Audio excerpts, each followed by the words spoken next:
Let's see what...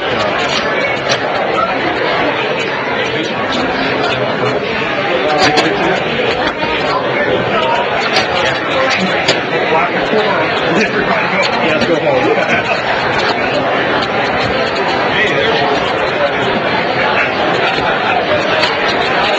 Oh, did you get that?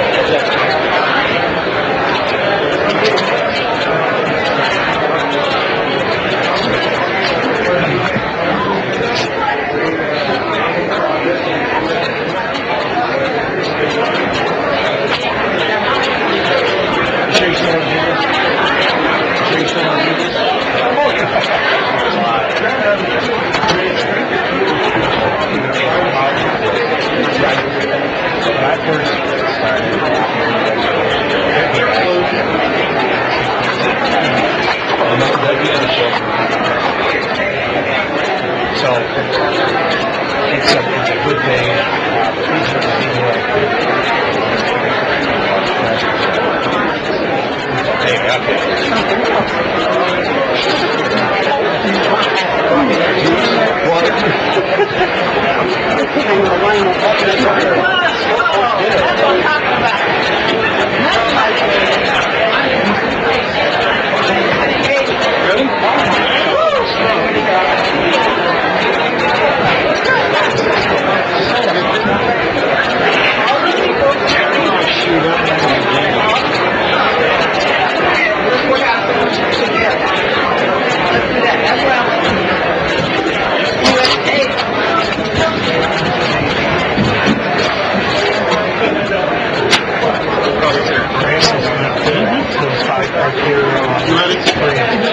So everybody's right.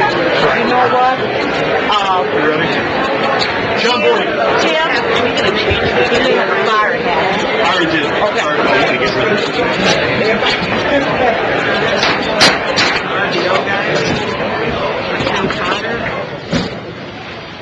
I'm not ready. Good evening. Good evening. Good evening.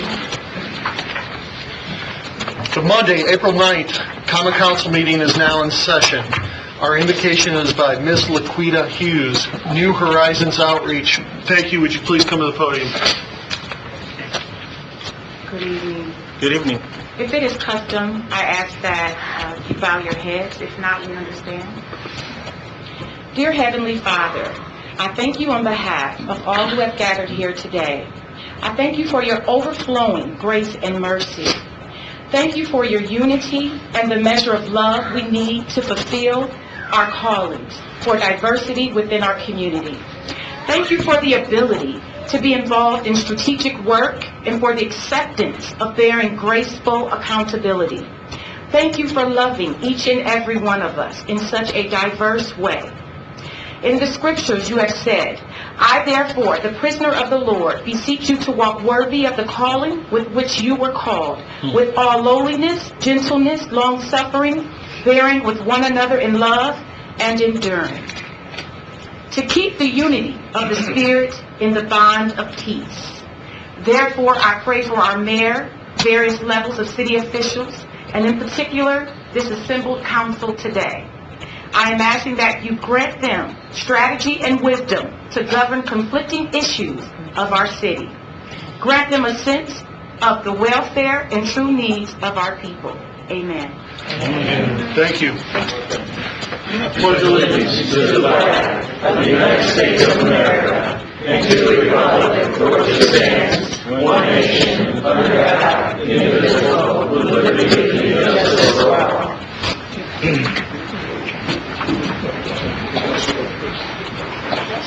Somebody put me back in.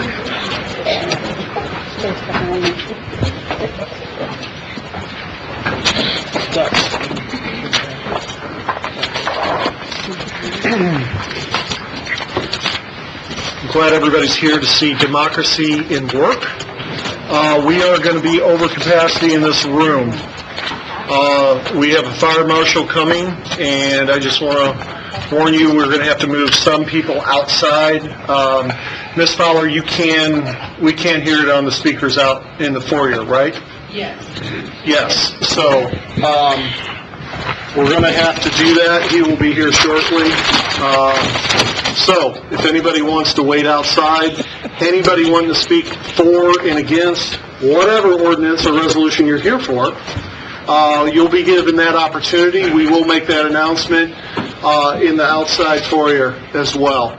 So, be prepared for that. With that, if you would, please turn your cell phones to silent. And Ms. Fowler, would you please do roll call? Councilmember Preston? Here. Councilmember McBride? Present. Councilmember Broden? Here. Councilmember Varner? Present. Vice President Davis? Present. Councilmember Bordy? Here. Councilmember Furley? Here. Councilmember White? Present. Council President Scott? Present. 9 present. Thank you. Subcommittee on minutes, please. To the Common Council of the City of South Bend, the subcommittee has inspected the minutes of the March 26, 2018 meeting of the Common Council and found them to be correct. Therefore, we recommend the same be approved. I move to accept the subcommittee on minutes. Second. All in favor? Aye. All opposed? Thank you. At this time, there are no reports from city offices. I believe Laura Sullivan is in the crowd. Thank you for being here on behalf of the mayor's office.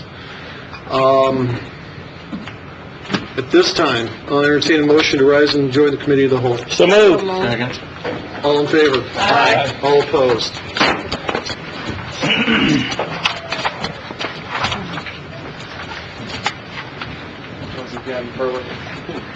Can we put these bills before this one? The Committee of the Whole is now in session. This is the portion of the council meeting where the full council meets as a committee. During each ordinance, members of the public will have an opportunity to speak either in favor or in opposition. Your comments will be limited to 5 minutes each. Councilmember Furlick, I would Yes. like to know, it appears that we have a large number of various constituents and residents that may be here to hear Bill 0518. Would it be the pleasure of the council to maybe hear those other 3 prior to that time? Is that a motion to... Yes, Second. I would like to make that motion. Okay, I think we need a unanimous vote. All those in favor? Aye. Anyone opposed? The motion carries. Thank you. City Clerk, would you please read 1918? 1918, public hearing on an ordinance to vacate the following described properties. First, north-south alley east of Arthur Street, running from Camp Hall Street on the south to the first east-west alley on the north, covering a distance and approximately 156 feet in all of South Bend, Indiana. Is there a committee report? The Public Works and Property Vacation Committee heard this earlier this afternoon and gave it a favorable recommendation to full council.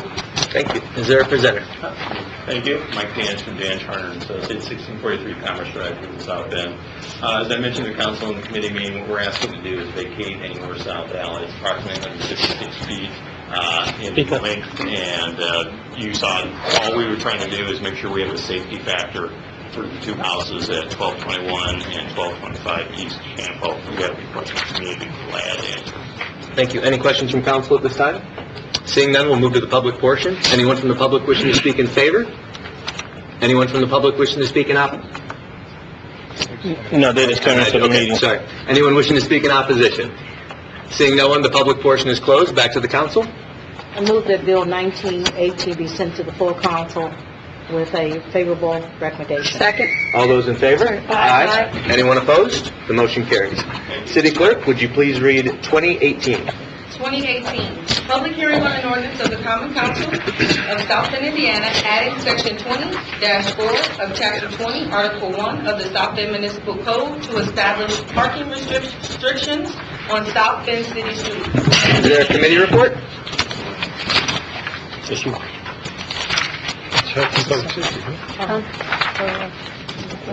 I think we have a substitute bill. For 20 We're going to entertain a substitute here shortly. Could I entertain a motion to... Let's open public safety. Could I entertain a motion for the substitute? So moved. Second. All those in favor? Aye. Anyone opposed? Is there a committee report, please? Yes, this was sent favorably to the council unanimously. 5B. What's that? By the Health and Public Safety Committee. Thank you. However, I'd like to also make an amendment. With that, is there a presenter, please? State your name and address. Yes, my name is Tim Scott, 711 Forest Avenue, First District County, or not county, city, representative. You're in the county. What you have before you here is just a quick ordinance change, and I'll address the very first amendment, or the sub, is number 1 on page 1. That states on any sidewalk, curb, tree, lawn, and parkway. Before it was just sidewalk and parkway. So that addition spells out. What this is before you is pretty simply some clarification on some parking rules within the city of South Bend. We've had issues where driveways, especially like shared driveways, like over on Diamond Avenue and other places, where there's really no clear focus on how close or how far away you can park to a driveway. That puts it within 4 feet. Also, what we noticed too, looking at this with help Bob Palmer, thank you, that there wasn't any clarification of how close you can park to crosswalks, intersections, flashing lights, where kids cross, fire hydrants and that. So what we did is there's 17 distinct clarifications to the ordinance, amending that. So 4 feet within driveways was the main focus to this, and it's pretty simple text change. So thank you. I ask for your support, and if anybody has any questions. Was there a motion for an additional amendment? I thought I heard, Mr. Chair. We can do it again. The sub, did you accept the sub? Except we did not accept the sub. Yeah, that's the sub.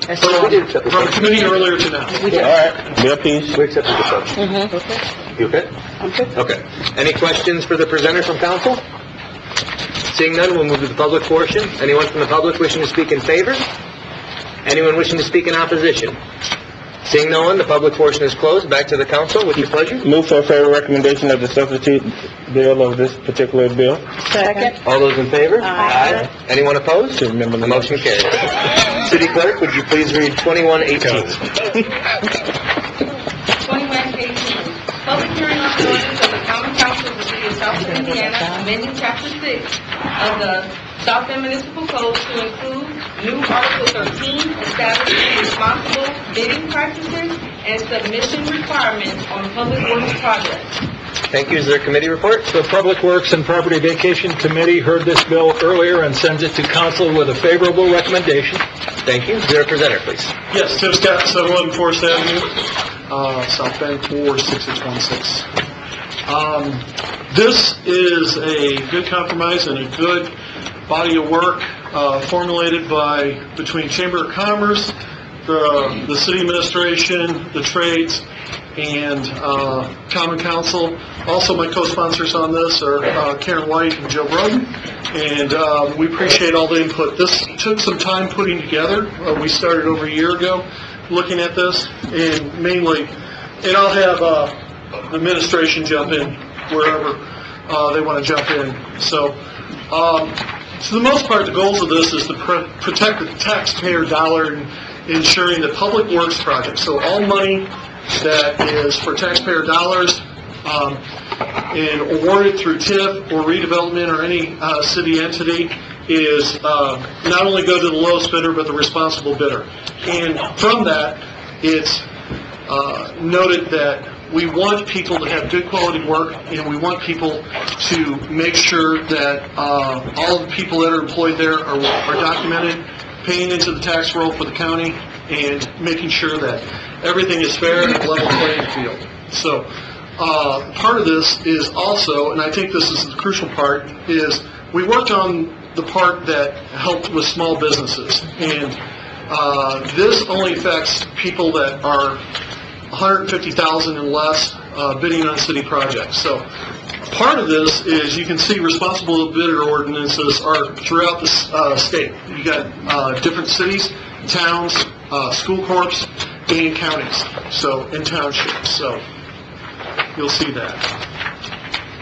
The responsible bidder basically follows state guidelines on registration, and also it helps with employment, so we have responsible employees, working, subcontractors, that drug testing is followed, any type of workforce development is followed, and the staffing is there.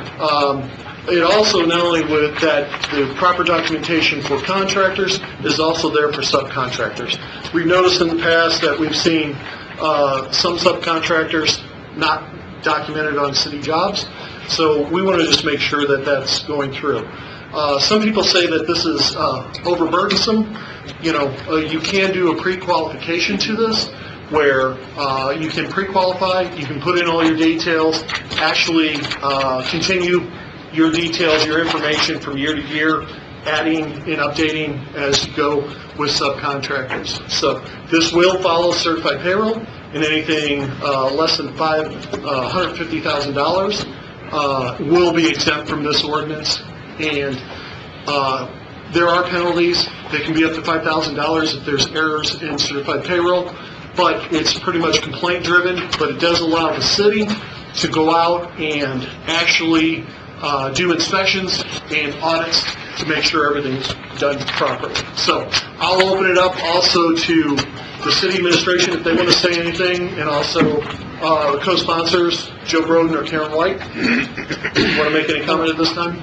Let me go? Sure. Okay. I would like to say that this is and has been an excellent example of collaboration amongst city government, the chamber, unions, trades, and other key stakeholders. It's a good example when you may have diverse opinions, individuals being able to come together to work towards the common good.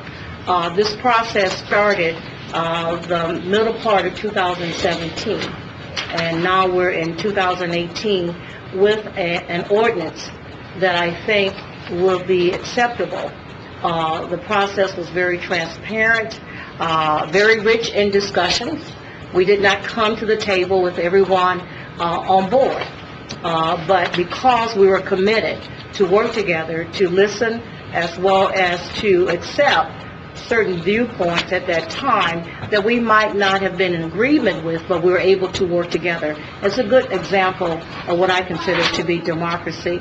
Would like to also state that the overall purpose of this particular ordinance is to help to ensure that our city hires only responsible contractors who will provide the highest quality work, efficiency, safety, on time, and on budget.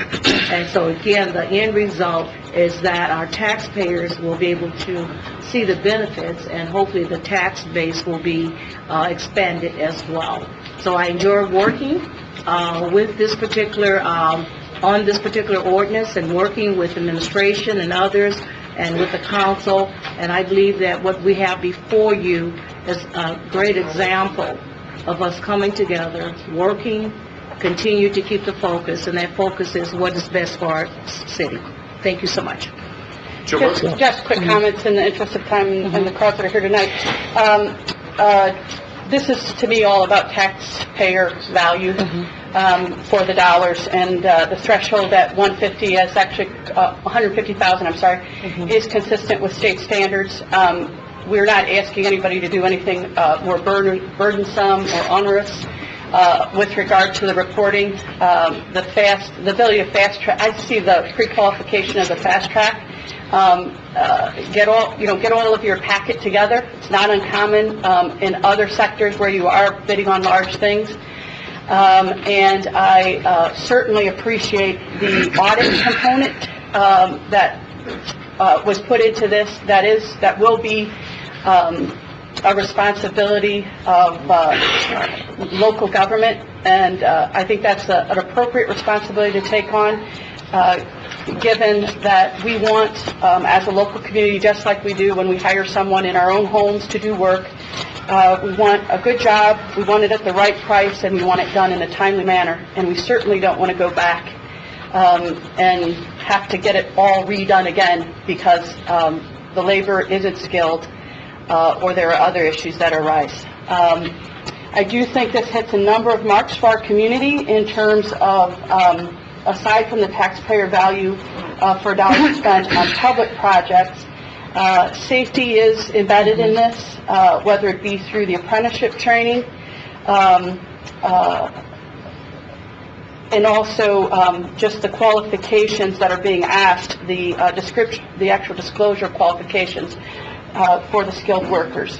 I think economic development and workforce development will accrue from this.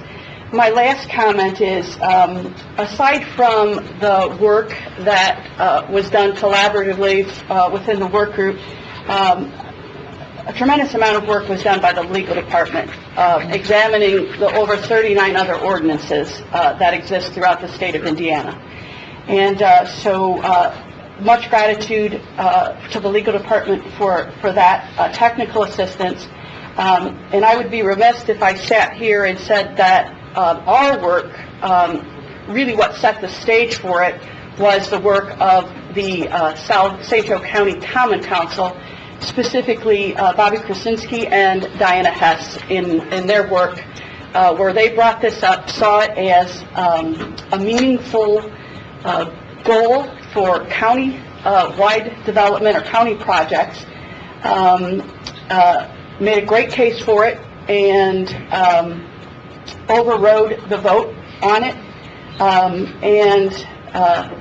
basically set the stage for this. So I want to acknowledge that work here within our local community that set that stage.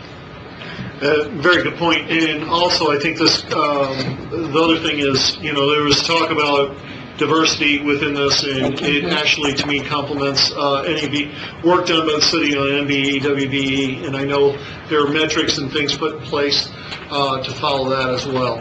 And I think you're right. The random audits that are in this should inform us as we roll this out.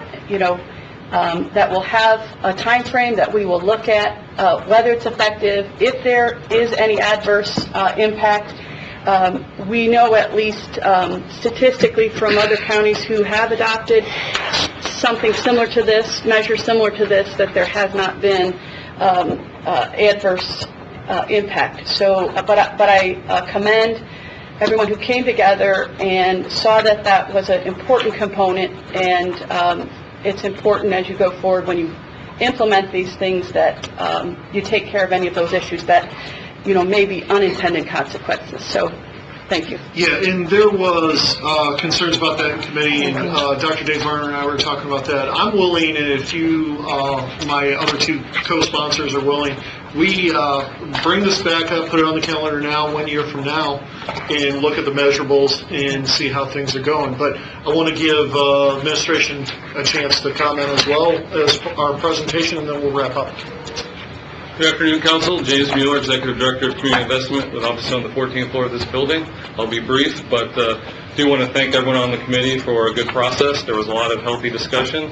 I don't think anything on the pros or the cons weren't discussed in many of our conversations and deliberated at length to come up with a good, healthy compromise. I think there is reasonable or real compromise in this that differs from other responsible bidder ordinances throughout the state, and that is the $150,000 threshold applies not just to the overall project level, but to individual components for subcontractors. So even if a project is over $150,000, if the component for a subcontractor is under that, they wouldn't have to face these requirements. And so we're excited to join other leading cities in the state, including the fastest growing city, Indianapolis, that has this ordinance on the books. Thank you. That's our presentation. Hope you guys will vote. Thank you. Any questions from council? Actually, question. This would be a question. Sure. It wasn't that many years ago that the maximum municipal fine that could be levied was $2,500, and I believe this says $5,000. Why would that be exempt?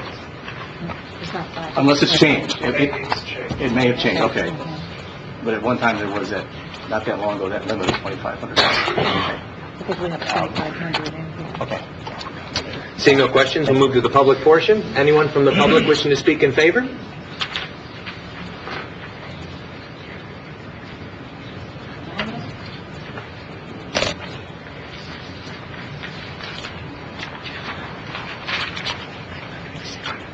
Maybe we can line up if anybody just to... Good evening. My name is Murray Miller, address 23698 Western Avenue, South Bend, Indiana. I want to thank the committee and everybody that worked on this RBO.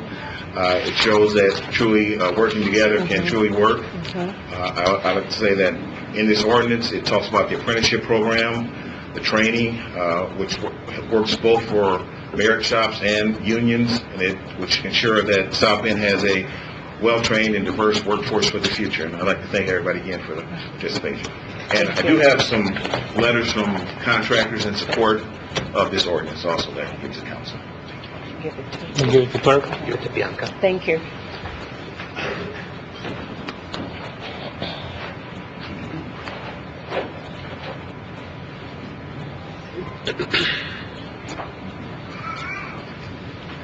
I'm Sean O'Brien. I'm the Executive Director of the Michiana Builders Association. And on behalf of some contractors in the area... Please state your address. Sorry. I'm sorry. 3215A Sugar Maple Court, South Bend. We represent about 65 of the large commercial contractors in the area that would very much welcome an ordinance like this that strengthens the accountability and the transparency that's required for bidding on city and public work. We think it's a great idea, and we urge the council to pass it. Thank you so much. Seeing no one else in favor, anyone wishing to speak in opposition? Seeing no one in opposition, the public portion is closed. Back to the council, what's your pleasure? Oh, I'm sorry. Any comments? Yes. Sure, we can take comments. We will start, Regina, with Councilwoman Preston for comments, if you have it. Just very quickly, thank you for all the work that's been done, and I look forward to this laying the groundwork for and opening doors for our minority contractors and improving on that data point for the city of South Bend. Thank you. Just like to thank everybody for their collaboration and work in this process. I've said enough. At the meeting this afternoon, I expressed a number of concerns. I still have those concerns. I think it's one thing to have an ordinance where the true compromise is discussed. I think an ordinance where you've compromised amongst like-thinking people, I don't think necessarily represents compromise. I understand, and I think Mr. Scott told me, there were no merit shop contractors participating in this. I suspect the compromise may have been different. I don't know. I'm not going to argue that point, but I think that the true compromise, the true final product, should have included input and observations from merit shop. I won't support this tonight, but Mr. Scott, if we look at this in a year from now and things have changed and my peers aren't concerned or aren't of it, maybe I'd be happy to support it then. But I think we have to have everybody make a compromise, not just a group of like-thinking people. So thank you for the time. I'll just say, I want to say thank you for the process. I do think it was collaborative, inclusive, involving the Chamber of Commerce. So thank you for the efforts. I know it takes a little bit more time to, work on a bill like that, but I appreciate the outcome. Very glad to support this tonight. I'd just like to thank organized labor for the critical role they played, the responsible role in helping to bring everyone together to come up with this product. I've made my comments. Okay. With that, is there a motion from council? Motion to approve? Second. Same favorable? Favorably. Second. Second. All those in favor? Aye. Anyone opposed? Nay. The motion, one nay. The motion carries. Thank you. Council President, for consideration, would we like to suspend the rules and consider resolution, 1812. resolution 1812 as well? At this time? So moved. Second. All those in favor? Aye. Anyone opposed? With that, I will resolve from the Committee of the Whole. Could I entertain a motion? So moved. Second. All those in favor? Aye. Anyone opposed? Motion carries. Tim, you just want to take it from me? Yeah. Just take it from there, because y'all can come right back to each other. Wait, and this is the not hearing, that's the interlocal? So we're not hearing... That's the other part? That's what we're going to do right now. I don't know, I thought it was included. This is... Substitute. Yeah, we'll do that. We are now in resolution, we suspended the rules, we moved to resolution 1812. in lieu of everybody's time and effort, and then we can get down to the one issue that I think most people are here for. I do want to say the fire marshal is here. The room is fine. No one has to leave, but we need to keep a clear path out the door.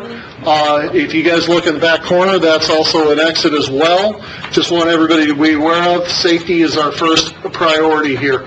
So we want to make sure the doorway is open. Like I said, as well, when we get to this point, those for and against, we'll make sure those in the hallway have a chance to be heard.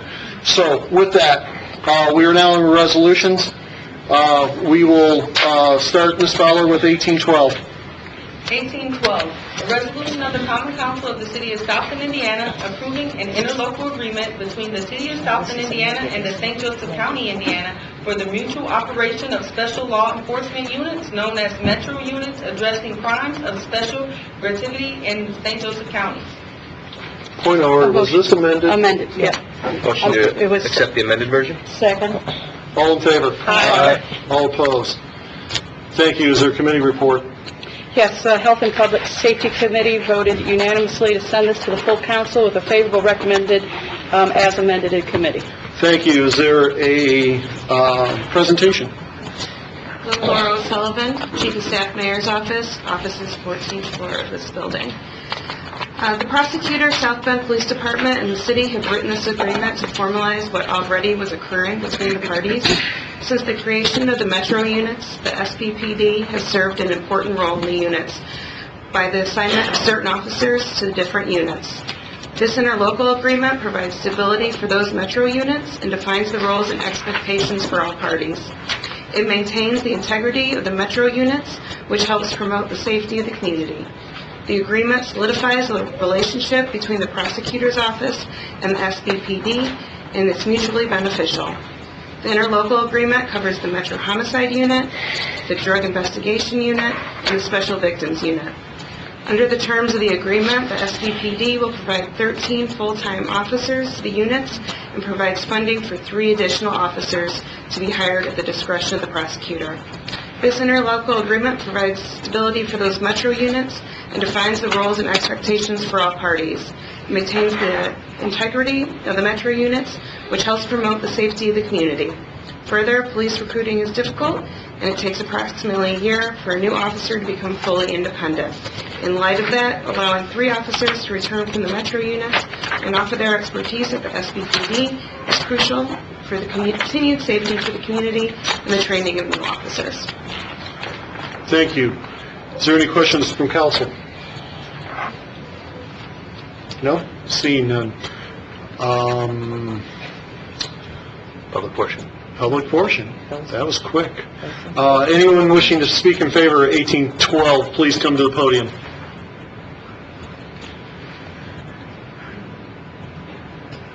State your name and address, sir. Ken Cotter, 10th floor, County City Building, Prosecutor, St. Joseph County. I don't think I need to speak again unless you need to hear from me. I would just ask you to approve this measure. This was very long in developing, and there were a lot of different interests. But I think that this helps keep our community safe. And when I say our community, I don't just mean St. Joseph County, I also mean specifically the city of South Bend, and I'd ask you to approve this resolution. Great, thank you. Anyone else wishing to speak in favor? Seeing none, anyone wishing to speak against, please come to the podium. Seeing none, we'll turn it back to council. Comments or motion? Move for the adoption of this bill. Second. As amended. As amended. As amended. Second as amended. Ms. Thank you. Fowler, roll call, please. Councilmember Preston? Aye. Councilmember McBride? Aye. Councilmember Broden? Aye. Councilmember Barner? Aye. Vice President Davis? Aye. Councilmember Gordy? Aye. Councilmember Furley? Aye.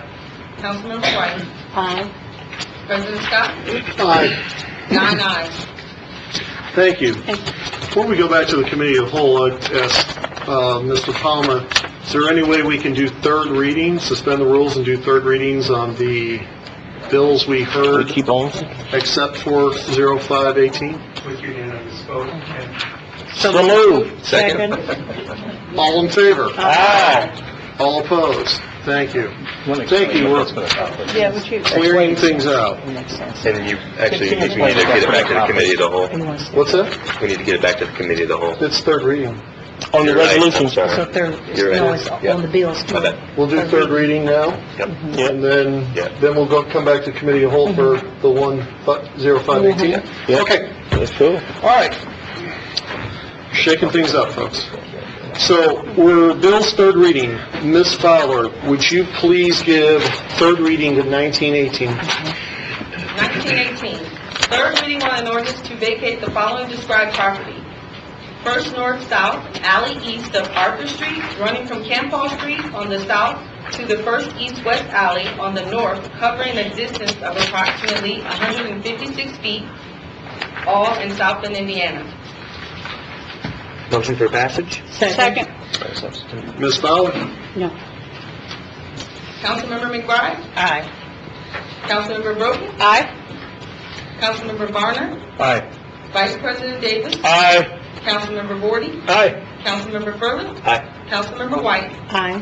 Councilmember Preston? Aye. Council President Scott? Aye. 9 ayes. Thank you. 2018, please. 2018, third reading on an ordinance of the Common Council of the City of South Bend, Indiana, adding Section 20-4 to Chapter 20, Article 1 of the South Bend Municipal Code to establish parking restrictions on South Bend city streets. Amend as it was in the committee of the whole. So moved. Second. All in favor? Aye. All opposed? Thank you. Motion for passage? Second.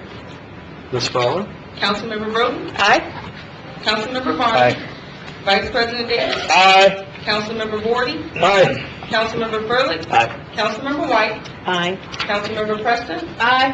Councilmember McBride? Aye. President Scott? Aye. 9 ayes. Thank you. 2118, please. 2118, third reading on an ordinance of the Common Council of the City of South Bend, Indiana, amending Chapter 6 of the South Bend Municipal Code to include a new Article 13, establishing responsible bidding practices and submission requirements on public works projects. Motion for passage? Second. Point of order. Amend as it was in the committee of the So whole. moved. Need a second? Second. All in favor? Aye. All opposed? Thank you. Motion for passage? Second. What changed? No, I'm not certain about that. Can we have a check of the record on that? I'm not sure there was an amendment, was there? There's no amendment to 2118. Oh, it was 1812. Remove my amendment, and let's get rid of the vote. Motion for passage? Second. You have to. Ms. Fowler? What, we have to rescind the You motion? probably have to clarify what transpired and. Okay. Rescind the motion to hear the substitute. No, it's So moved. amended. Second. Second. All in favor? Aye. All Nope. opposed? Motion for passage. Second. Ms. Fowler? And I apologize. Councilmember Varner? This is the bidding ordinance? Yes. Nay. Vice President Davis? Aye. Councilmember Vorty? Aye. Councilmember Furley? Aye. Councilmember White? Aye. Councilmember Preston? Aye. Councilmember McBride? Aye. Councilmember Broden? Aye. President Scott? Aye. 8 ayes. Thank you. Can I have a motion to rise and join the committee of the whole? So moved. Second. All in favor? Aye. All opposed?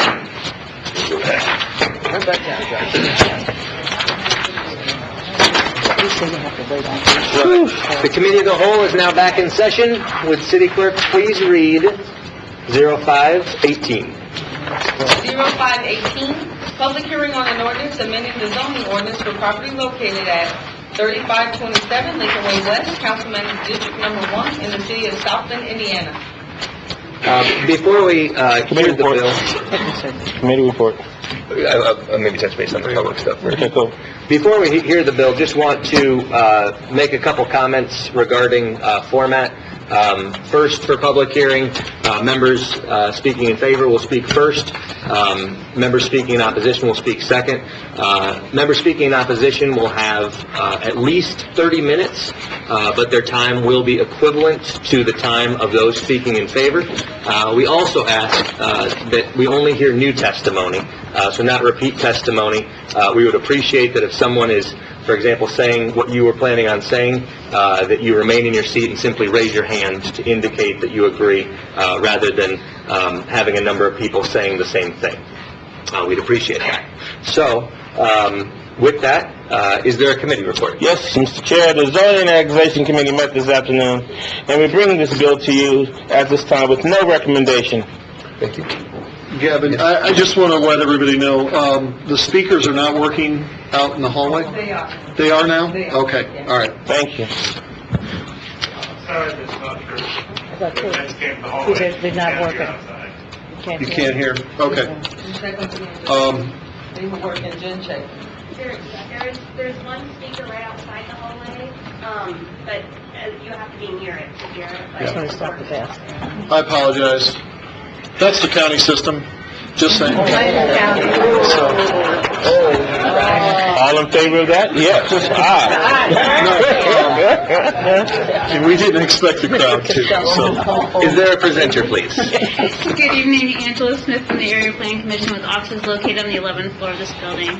The petitioner is seeking to rezone the property highlighted here on the overhead projectors in red from SF1 single-family and two-family district to OB office buffer district.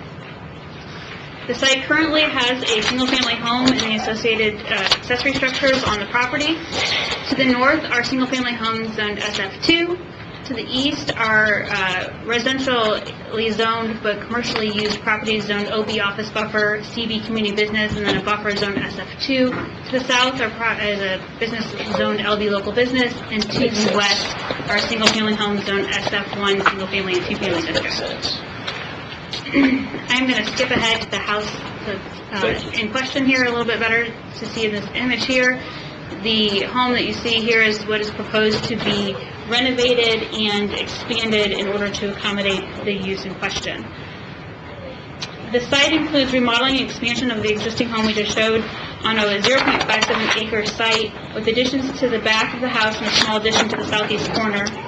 The accessory structures would be removed to make room for the parking lot that is associated with the use. There was a lot of discussion this afternoon about the criteria for considering rezoning requests. Those are all outlined in the staff report presented to the council. I will highlight that the West Side Main Streets Plan is the adopted comprehensive plan for this area. Because it went through the Area Plan Commission and was adopted by the council, it's considered an amendment to the comprehensive plan, city plan, which is 2006. But additional things were also referenced there for city plan as well. This comes to you from the Area Planning Commission with no recommendation. Unfortunately, we had 8 members present, and it takes 8 to pass something. Without the majority of the 15 members that we usually have, we were not able to come to a recommendation. So at this time, it comes with no recommendation. I'd be happy to answer any questions. Thank you. Before questions, would our our council attorney, please review the 5 criteria? They're going to be put up on the screen now for everyone being able to read them.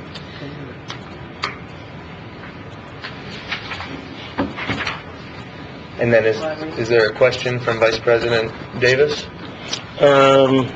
You went over these, attorney, this afternoon. Yes. There was questions regarding the issue of public safety, and would that public safety fall under the number 2 from that standpoint, or would look at 3, or where would you look at that concept? Interpretation of where public safety fits into these criteria, if at all, is solely within your discretion. There is no legal definition of public safety. If you believe it fits into number 2, you're free to consider it under number 2. If you believe it falls into number 5, you're free to consider it under number 5. It's simply an interpretive suggestion of how you want to consider it, if at all. Okay. So basically, that's up to the individual council member viewpoint regarding what they deem as public safety to that issue. Okay. Thank you, sir. And at this time, from council, are there any questions for the presenter? Yes, specifically, Mrs. Smith, could you address the vote and how that transpired? Sure.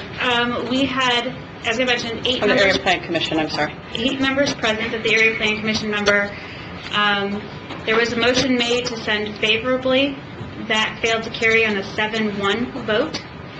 There was a motion made to send unfavorably. I believe that failed to receive a second. And ultimately, there was a motion made to send with no recommendation. That then passed 8-0. Thank you. That is correct. Yes. Does Councilwoman this Preston? touch I made it. clarify the zoning and does it fall or does it fall? Can you clarify, that was a big point that we heard and received information as to whether, according to the West Side Main Street plan, this parcel actually does fall within the commercial, or if it falls within what's recommended to be residential? The property in question is in the Bendix node as identified in the West Side Main Street plan. It is part of the Bendix mixed-use node. Any other questions from council at this time? Seeing none, we'll move to the petitioner.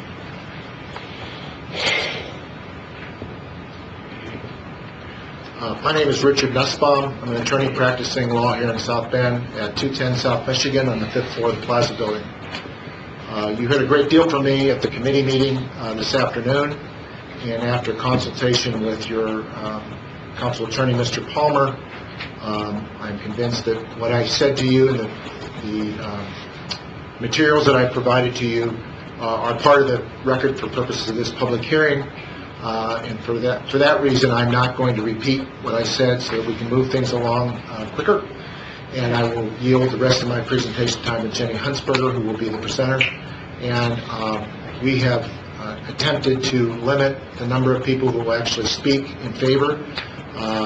We may ask at some point for those, as you said, Mr. Furlick, to signify their preference one way or the other. So we hope to provide the council with some relief in terms of the number of people speaking, and also to give the remonstrators an opportunity to have their position heard as well. Thank you.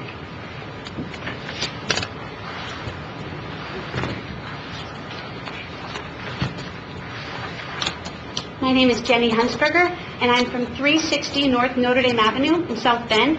I serve as Vice President of Women's Care Center. President Scott and members of the council, thank you all for the incredible amount of time, effort, and thoughtful consideration that you've put into Women's Care Center's rezoning petition.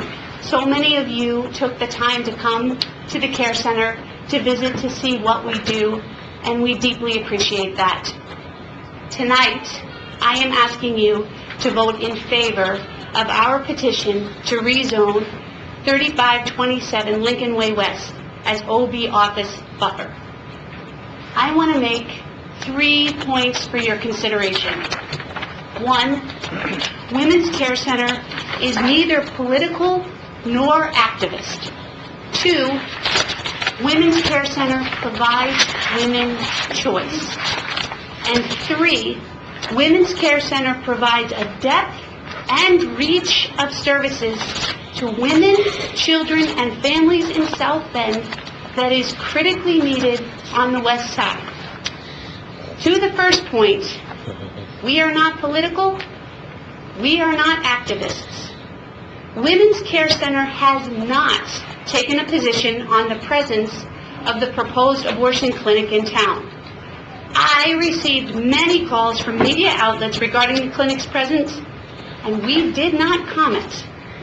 The letters you received regarding the proposed abortion clinic were neither from us nor endorsed by us. Further, as a matter of policy, we do not allow protesting or any appearance of protesting on our properties. To demonstrate our commitment to this policy, to the city of South Bend, we will, in writing, forfeit our First Amendment right to free speech by not allowing protesters on our property.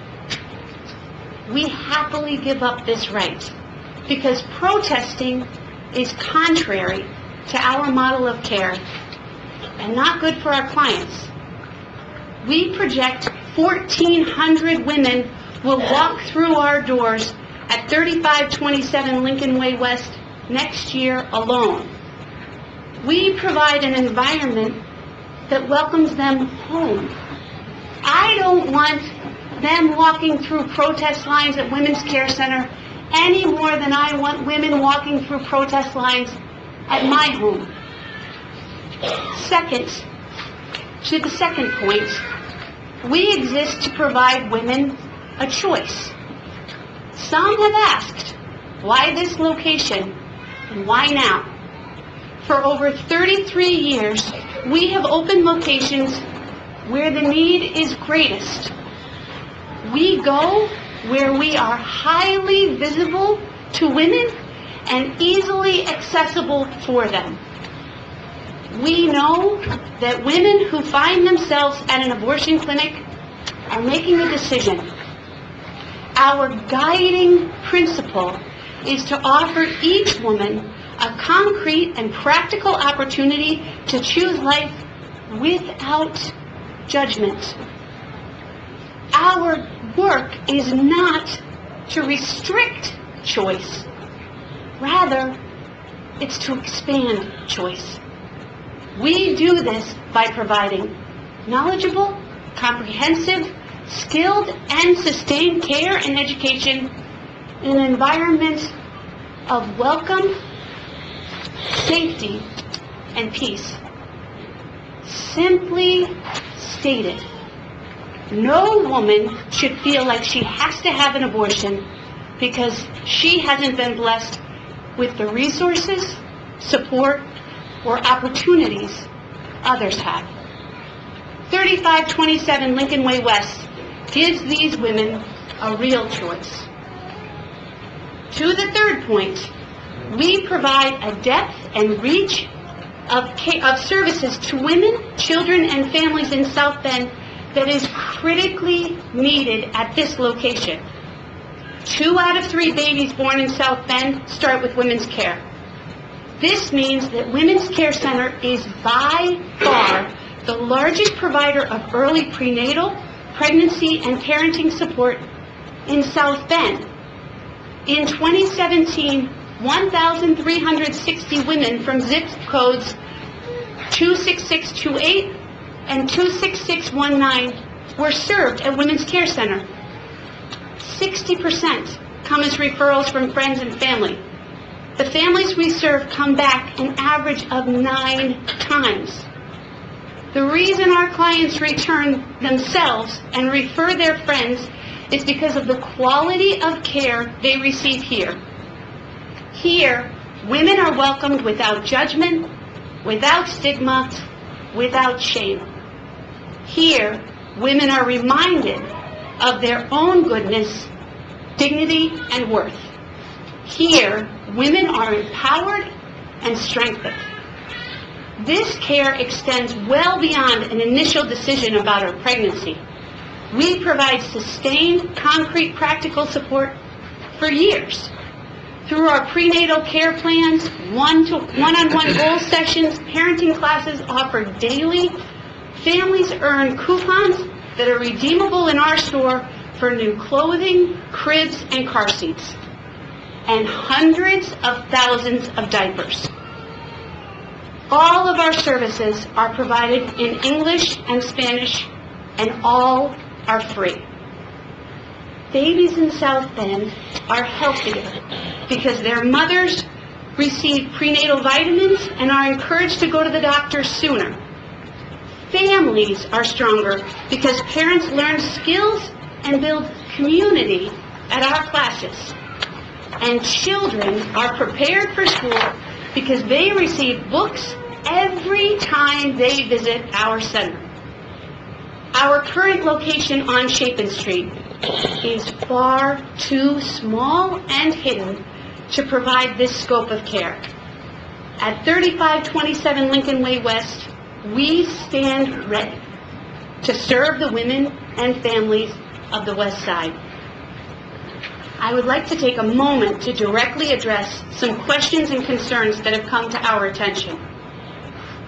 One, again, we are not activists. A photo was provided to council members purporting to show our Bloomington location. That is not a picture of our center or any location close to our center. There is no Penske in the vicinity of our center. College Avenue in Bloomington is lined with meters. The street in the photo is not metered. And the space between our Bloomington office and Planned Parenthood is a driveway. It's not our center. A second photo from Louisville, Kentucky. A second was provided to the committee. We do not have a center in Louisville, Kentucky. We have a center in Berea, Kentucky, which is well over 2 hours away. That is not us. We are not activists. Some have voiced concerns that protests increase when we open, that we are a magnet for protesters, even if we don't do it ourselves. The same memo to which the photo that you received cites a study identifying 2016 as the year in which the most protests occurred at the abortion clinic in Bloomington. Our center opened in February of 2017. This offers support to the information that we have and that we regularly receive from the ground, that protesting diminishes when we open. People who want to fight against abortion clinics see that we provide a different option and they are less likely to protest. That has been our experience since we opened. That is the safety that we offer to the city of South Bend is not simply, although it's importantly, that we will commit in writing to not have protesters on our property. There will be fewer protesters because we're there, because we offer a choice that many protesters are looking to have, that women have the opportunity to choose life where we are, so they're less likely to come. We offer women a choice. 22 times we have been located next to an abortion provider. At times, they've opened first. At other times, we have. Every time, we have peacefully coexisted. Many times, abortion clinics, including Whole Women's Health, have referred women to us. There has never been an instance of violence. To demonstrate our commitment to creating an environment of peace, we reached out individually to each remonstrator from the Area Planning Commission meeting, and I sent an invitation to the president of the proposed abortion clinic. We have not received any responses. And that's not the first time that we have reached out to abortion providers next door and have not received responses. The fact that Women's Care and Whole Women's Health offer women very different options does not mean that the two companies cannot exist in a peaceful environment. Just next door, King Gyros and Wendy's are side by side. The services we provide are clearly written on our exterior sign, and women who come into our center are told exactly what we do provide and what we don't provide as soon as they walk in the door. 3, our depth, reach, and quality of services will be a tremendous benefit at 3527 Lincoln Way West. In terms of zoning and accessibility, Women's Care will provide a huge benefit to the community. Our model of care requires a beautiful, home-like setting. We work hard to maintain the physical structure of the home and create a beautifully landscaped and well-maintained yard. In 2010, our downtown office won the Pride of Place Award for the most attractive building in South Bend. 3527 Lincoln Way West is easily accessible to the clients who need us most. Minutes from the closest bus stop easily accessible to Elwood. We will put a walking path that is easy to navigate with strollers. Women's Care Center's presence will create a perfect transition from residential to commercial. Women's Care is a trusted and respected community partner. With state-of-the-art 3D, 4D ultrasound machines operated by highly skilled nurses and ultrasonographers and direct oversight by the most well-respected physicians in the area, our clients know that they are worth the highest quality of care. In my position as Vice President, I am responsible for client care. Naturally, I was quite concerned when I read the letter from the remonstrator saying that she felt like the questions she was asked at our center were invasive. We have no record of any client by that name in our system. Women's Care is broadly supported in South Bend. In a very short time, we collected 1,634 signatures in support of our petition. I know you've seen them, but I have them here, and we had even more come in over the weekend. I don't know how many more we had, and I could add them to you, but it was a remarkable thing to see so many members of the community lining up to hand sign signatures that say, we want Women's Care Center here. We support Women's Care Center. And I know that you have the breakdown, but of those, the first round of 1,634, 1,149 were South Bend residents, 325 were from zip codes 46619 and 46628. So 46628 alone had 199 signatures, 46617, 182, 46614, 147, and 46619, 125. The other areas, 496.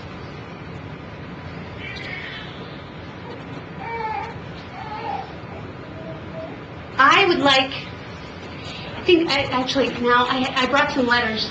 I brought some letters to share, but most of the people, I will say, who wrote the letters and sent them for us to share, have changed their schedules. They found people to watch their children. They've switched their call schedules at the hospital. They have changed travel plans in order to be here so that they could share them themselves. So I won't, in the interest of time, I won't go through them. I'll let people speak for themselves. So I just want to end by saying, again, number one, Women's Care Center is not political, it is not activist. Women's Care Center provides women choice, and Women's Care Center provides a depth and reach of services to women, children, and families in South Bend that is critically needed at this location on Lincoln Way West. And I want to thank all of the people who took off work, who changed their schedules, who found childcare to show up and show their support for Women's Care Center. Could we have everybody stand up or wave or absolutely? And, sorry, please, no applause.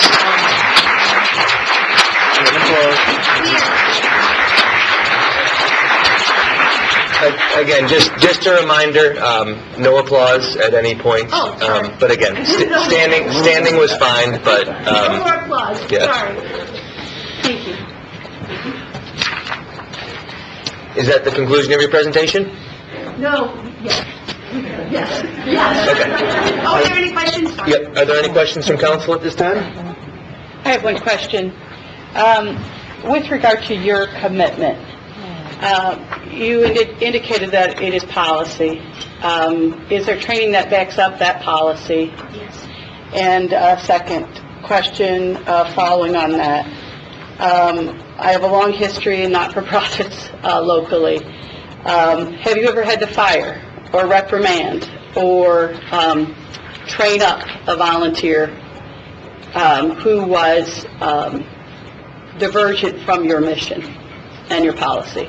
In terms of protest? Protest. So I will, to answer that question, I'll say a couple of things. In South Bend and in other communities, I personally have worked with community members who were not a part of Women's Care Center, who before we entered a community, were actively protesting or sidewalk counseling or acting in that way. And I sat down with them on several occasions to explain to them why we do not partner with the agencies, why sidewalk work is detrimental to the care that we provide at Women's Care Center. And certainly I have had times with volunteers when, maybe somebody has come to the door and we've had to teach that volunteer how to say that we don't partner. Yeah, you do, and we do it. That's the truth. Thank you. Sure. I have a question for our attorney, city attorney, Mrs. Husberger and the attorney, Mr. Nussbaum, both talked about giving up their First Amendment rights to do some kind of written commitments about the issue of signing away their ability to have protests and everything on their property. Can people actually give up their First Amendment rights in a written document to the city? Yes. In a lesson, they can do that. Could you share that thought? Yes, just like any other written commitment, if they promise not to do something in exchange or in connection with the passage of a rezoning, they're free to do that. The city could not force them in any way to give up their First Amendment rights, but they can voluntarily use them. So they can voluntarily add that kind of language. Now, there are no sidewalks there or anything else there. So, as sidewalks are possibly put in or other development is created around the site, how would that language work? Because currently there is no sidewalk, so for them to say we're not going to give up the sidewalks when there's no sidewalk doesn't make it sense. So what I'm talking about, how would that work for them? Given that right now, in terms of being able to walk there, there's Lincoln Way, and so there's the right-of-way that everybody has a right to. Correct. And so no one can really give up the right-of-way to a right-of-way because of, so how do you... That commitment would only apply to land under their control. So then how do they write that? Since there is no, at this present time, I mean, talking about for future... It would cover the legal description and associated with the petition for rezoning. Okay. Well, thank you, sir. Councilmember White? Okay, I was getting ready to ask that question because when you said that you're willing to give up your right, you're really talking about just your property. And if sidewalks are added, then that becomes the right of way of anyone. So just talking about your property only. Right, although we do not have protesters on the sidewalk. Mm-hmm. We do not have, so while it is true that we are only legally allowed to control the property that we own, we do ask protesters not to be in front of our building, and they respect that request. They're not protesting us. They're not there because, so we're in a position where we're able to say, please don't be here, and you can't use our facilities, and we can't facilitate your work. And so when we say, this is not the place for you, they're not there. Okay, and it's happened 22 times. 22 times in the last, what time frame? 33 years. 33 years. My second question, you gave the two zip codes in which you indicated that these would be areas in which the service would be greatly impacted. When you look at 46628, can you, and I don't want addresses, but maybe how many of those individuals who completed and signed the petition, how many of them live across, say, the railroad tracks, okay? Because when we talk about West Side, it means different things to different individuals. So how many of those that live on this side of 466, and how many live on the other side of 466? And then the other part of that question pertains to the zip code 46619. So you can just give me that information. I know you don't have it now, but it may give a different perspective. Okay, yeah, I we just need did. it. Yeah. We, and when, as, I know that you all have seen the petitions, and they're all handwritten, and it was, we didn't, I can't, I wish I could answer that question. But we can go through that too, but I just, want to put that in the record, just a question that I have. But thank you, I appreciate it. President Scott? Yes, this question for you as well as our attorney. So, I'm just a citizen not associated with you or your organization or any organization at all, and I wanted to stand out on the sidewalk with a sign. I have every right to do that. Right? I mean, if it's... Right, and there's nothing that you could do or the city could do. Well, if you're standing in front of our property... On the sidewalk. If you're standing in front of our property on the sidewalk, I'm going to come outside and I'm going to ask you to leave. And there's nothing, I'm not going to call the police, but our experience, that is absolutely true. It is absolutely true that if I don't own the property, I can't control the property. I can't be held responsible for property that I don't own. However, thank you. Our experience is that because you're not protesting the work that I do, you are, when I come out and talk to you, you are willing to leave, or you don't, more importantly, you don't ever come. You don't show up because you see us there. That is the really important piece. I understand that, but when it comes down to it, the city nor you have any right to ask someone for their First Amendment rights on that sidewalk. It can be a complete stranger. So there is a factor where it's out of your control, it's out of anybody else's control. And I appreciate, what you're saying on the respect it has to move along. We have the same issue with homeless standing on the islands at Ireland and 33. And there's nothing that they can do. So I appreciate that. The other thing is, did you guys look at any other property anywhere else on Lincoln Way? And what was the involvement of DCI, Department of Community Investment, with you guys, with the decision made to buy this property and the development?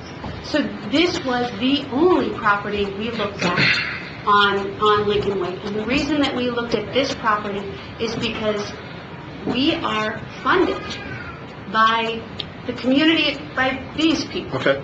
We're funded by the community of South Bend, and we had donors who were ready. We knew that we needed an expanded location on the west side of South Bend. Our Chapin Street office is not adequate. So we had donors who were willing to fund the purchase and a major renovation and upgrade to this property because of the location of the property. So that's the reason that we purchased it. Okay. I have questions for DCI whenever we get around to it, but I'll defer to others for now. Okay. Councilmember Broden and then Councilmember Preston. Some additional clarification on the commitment from a legal standpoint. If this is a written commitment, it stays with the land from the state, from approval forward. So, correct, from area plan. So that means if your services aren't successful and you leave that location, anybody who comes in after you, that same written commitment would stand. Correct, and this is probably not addressed to you, but if I could, Angela Smith from the area plan, how would Could you address that question or that point, please? Sure. Prior to us changing the actual zone map to the thing, the written commitment would have to be recorded in the recorder's office and fully executed. That would then tie it to the property in perpetuity, would show up any title work, any deed work that was done, any future things. If at any point somebody wanted to remove that written commitment, they would need to go back through the public process in order to remove that written commitment, modify it, or change it. Thank you. Speak to that. Sure. We're not leaving. We're committed. We have been committed, and I don't say that flippantly. I understand, yeah. I just wanted the impact of your commitment and the depth of it to be understood. Because sometimes we forget when we ask that and tag it, whether it's you or any other business that comes before us. The commitments that we, whether it's fencing or whatever. Right, and although we think that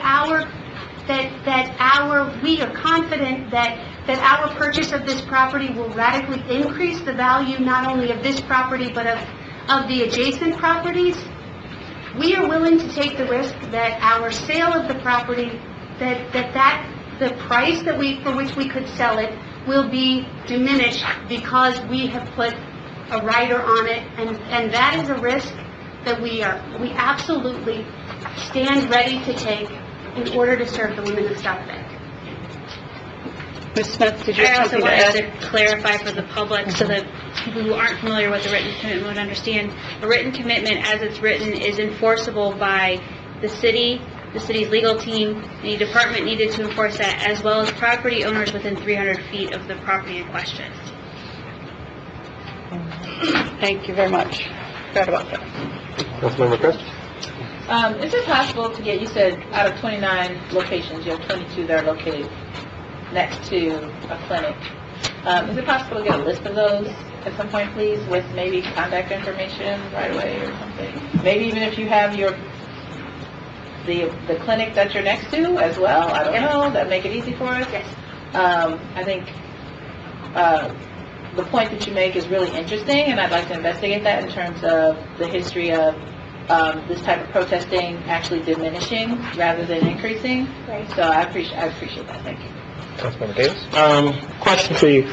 In terms of, you said you're not leaving, if the neighbors next to you decide to buy another property on what we consider another definitions of West Side, but if they go, let's say, northwest up in the 1st District, or they go further south or wherever, will then your organization move from your location and move right next to that location? And then if they move, will we see this? Because the way I'm gathering what's going on in your organization, and correct me if I'm wrong, where a abortion clinic sets up, you set up next. Where they set up, and they set up next. So are they the driving force that moves you? Are you the driving force that moves them?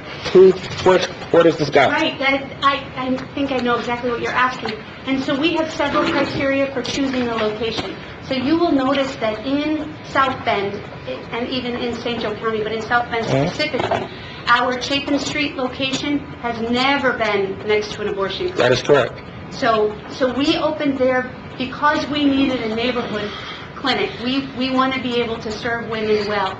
This location for us hits our criteria for high visibility. It's right on Lincoln Way, so it's highly visible. It's easy to see. You see it as soon as you're coming to town, and it's easily accessible for the women that we want to serve. And it will be a very large center for us. So we have, whether or not the proposed abortion clinic opens its doors, gets its permit, and is able to open or not, we will open there and we will stay. Two things. One, so if they open down the street, further up, Lathrop, somewhere down there, anyway, the concept of moving next to them is not something that is on the table right now. No. Okay, second thing on there, is it also on the table, any consideration that you keep the Chapin Street open and also do what you're doing there? Because that has been a concern of a lot, that population who's right there, given all the transportation needs and everything else that you say that is solved within the transport kind of issues, which a lot of us have concerns about that. What is the need, since the funders are able to fund that place, will that also just wipe out the current funding at your local place? Can't you have both, or what's the concern about that? Could you share that? Well, you asked that question at the earlier committee meeting. Pardon me? And I can say that But she has a question. we are committed. We, as I said before, we are committed to the clients who come to us at Chapin. Many of them use several centers because that location is too small and already find themselves having to travel. But what I can say to you, we have not talked about that specifically, keeping Chapin Street open and also opening on Lincoln Way. And is there any way that we can make that happen? I don't know. I don't know that we have the funding for it, but if we can find the funding for it, we will. And that's something that... We're here to serve women, and we will never abandon women in need. That was a concern because of the fact that with it is, besides the zoning issues and other kind of things, but just in terms of just business or whatever, with the responsible development and growth, we need under that category. To me, and to several people, to just say I'm shutting down Chapin and then going away over there by the airport, when I first heard that, the two didn't match, okay? And I understand the concept because I've seen your place and I appreciated the tour, about how you care for the different people who you serve. And the issue, again, goes down to logistics. I think Councilwoman McBride made a great point, considering where you're already located now, is in a tremendously traffic service area, which is really in need.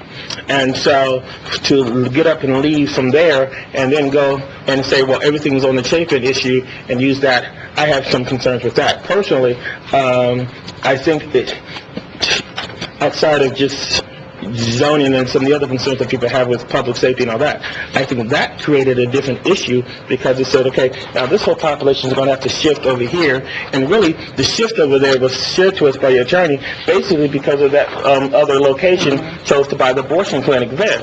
If they had not bought the abortion clinic there, there's a good chance of that place, your issue on West Lincoln Way would not be there. So therefore, these people are having to adjust to over here because of the fact that this other group bought the place here, and then so that's why it lets me know that this group is changing the lives of these other folk when I had more concerns. If it was your organization saying, we need you to expand and we need to just burst at the seams to do this, that makes more sense to me. But to make sense to me that we are traveling around here for this issue created the conflict. Do you see where we are with that? I do, and I would state again that we went directly to the clients that we serve at the Chapin Street office, and we asked them. And they overwhelmingly support. They signed the petition. They overwhelmingly support this change. So what I can say again is that we will not leave clients without care. And these clients, the clients who we are serving at Chapin, who are now regularly going to other centers so that they can get more care, so that there's a bigger crib club, so that they can have a bigger space for parenting classes and child care that's in a separated room, they are enthusiastically supportive of this move. This is for those. We are not giving up on those clients. And they would be here to, For them. will any of them be here to testify about that here? Okay, I'll look forward to hearing from them. Thank you. Councilmember McBride? I think Councilman Davis, you made a good point to what I stated earlier. Was in Mr. Newsbaum's previous, one of his past statements was, my recollection too, was that they were moving there. One of the reasons was because it was next to the clinic. And I am, an advocate and like the work of the Women's Care Center, so never want anyone to misinterpret the support of the Women's Care Center. The question came in my mind with why at that location and why closed down, and you did explain to us about the size on Chapin Street closing down, but like I stated earlier, my position was the residents in that immediate area of Western, Laurel Court, Monroe Circle, Scott Street, you know, the Housing Authority core group, and low-income families, and knowing how difficult with transportation and bus fare, that is also impactful to the people that would be going to another location. So that was one of my great concerns, is why not, instead of paying double for the location or wherever the funds were, could have been in a spot that was more centrally located. So I just wanted to make sure on record that I said that. We do regularly. We will take care of them. We will take care of them. And to be honest, leaving this meeting, we'll have this conversation. Thank you. We won't. Not part of our mission. I appreciate that. Thank you. I actually have a quick question before President Scott. Just to clarify what we discussed earlier today, if for some reason this bill is continued, are you willing to work with the adjacent property owner to potentially resolve some issues? We are willing. I am willing. I reached out. I copied you on the letter that I sent. Yep. I am willing. We, as Women's Care Center, are willing to work with the adjacent property issue to provide a peaceful location and environment at any time. Great. We will do that. We're asking for a vote. We're asking for a vote of support for our petition, our rezoning petition. We are asking for a vote of support tonight. And we will meet with, and we will work with, and we have a track record in South Bend of being very good neighbors. And we will continue that. You're not going to find evidence that says that we're not good neighbors. We have no reason to not be neighborly. It's in opposition to who we are. Okay, thank you. President Scott? Yes, you know, I have all respect for the business. I have no concern with the business at all. This is, like I've said several times, it's strictly on location. There are 5 business nodes up and down Lincoln Way. I served on the corridor committee. You know, you and Mr. Nussbaum have said, you know, it's kind of like Walgreens and CVS. You know, I get that, I understand that. But please explain to me how you think a property with no sidewalks from Bendix all the way to Illinois Street, the density for anybody walking within that, the density of the neighborhood around there on both sides, and I would hate for anybody to cross Lincoln Way from the south to your business. How is that beneficial other than you guys got the property and we got to deal with it? That higher density where the Olive, Blaine Street, Diamond, you can look at any one of those business nodes and see a better potential, at least I can, than where you're at now, plus the erosion of a residential unit. So, and, you know, just on that, did DCI give you guys any advice other than they're fine with it? We got a letter. Support. Can I pass this to, am I allowed to do that? We never talked to DCI here. Thank you. Thank you, Dick. You did not what? Never talked to DCI. No. And that would be reasonable, if I might add. No, hold on. If I Point could of comment, order. please. No. One second, no Who comment. has the floor? You do, I'm sorry. I'll wait. Thank you. And just a reminder, this is question portion only. Comments will be reserved for later. So, thank you on that, but So to answer your question, you guys might put sidewalks in, but, you know, I see a whole entire block and no sidewalk. So, can you answer that in the density for services? so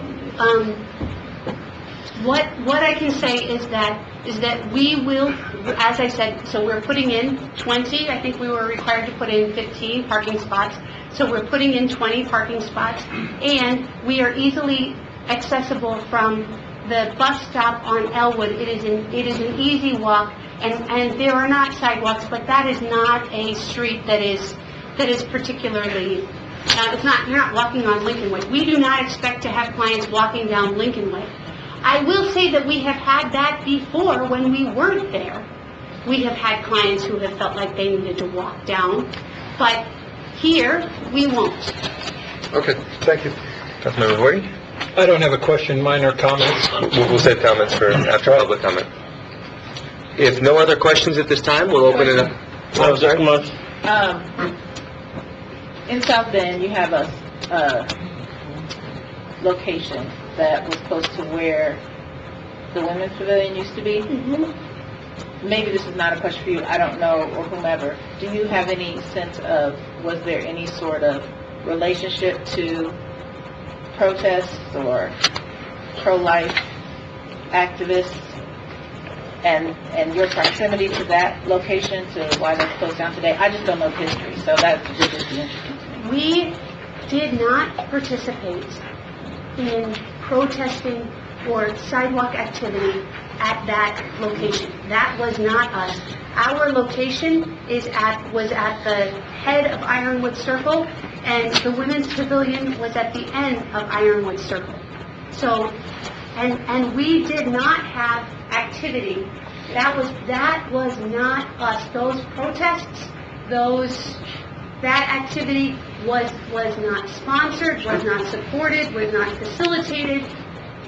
That was not Women's Care Center. That is not our model of care. So it wasn't us. Seeing no other questions, move to the public portion. My last one. Oh, I'm sorry, we do have another question. What has been, the last meeting, area plan when I was there, in talking to Transpro, to talk to them about having that designated stop, where have you been in terms of what's been your issues regarding that matter? Dick has a... when you brought that up to me, Councilmember Davis, I went out and checked, and there is a stop right there. Okay. There's a stop at that corner. Right where they are? Right. There's a stop there. I made sure. Okay, cool. Thank you. Seeing no other questions, move to the public portion at this time. Anyone wishing to speak in favor? Mr. Chair, point of personal privilege. If you may, when you come to speak at the podium, there's a sign-in sheet. You will be part of the public record. If you would please put your name and address to this piece of paper and leave this clipboard here so we don't lose it. Please don't feel free to pass it. Just kind of keep it here before you speak. Go out here, thank you. Yes, and comments are limited to 5 minutes per person. Council President Scott will keep time. My name is John McNamara. I'm a resident of South Bend, 122 South Holiday. More than that, I'm a member of the Area Plan Commission by virtue of the fact that I'm a county surveyor also, and have been for 45 years, so I've been around a while.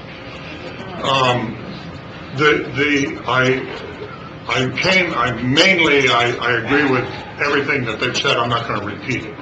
But I was in Florida, unfortunately, in February when it came before the Area Plan Commission, so I could not be here, and I would not leave Florida at 84 degrees to come back just to vote.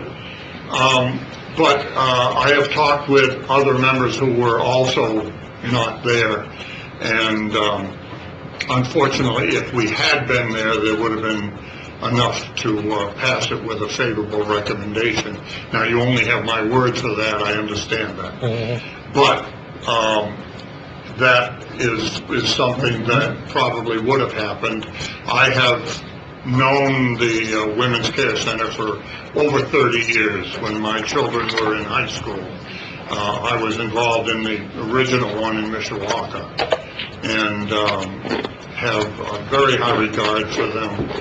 They will not protest, do not protest, and that's the truth. They're telling you the truth. It's another organization that does all that.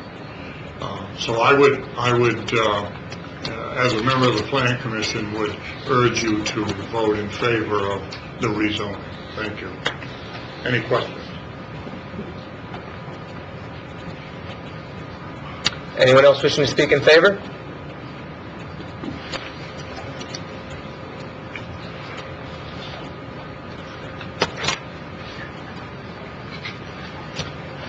You can sign that. And you can certainly sign after if you'd like. Or if you're making your way to speak, you can sign in anticipation of speaking. Okay. Good afternoon, good evening, rather. My name is Anthony Douglas, 735 Lincoln Way West, South Bend, Indiana. I actually was asked to assist the Women's Care Center with a Strong Fathers program. This has been 3 years ago.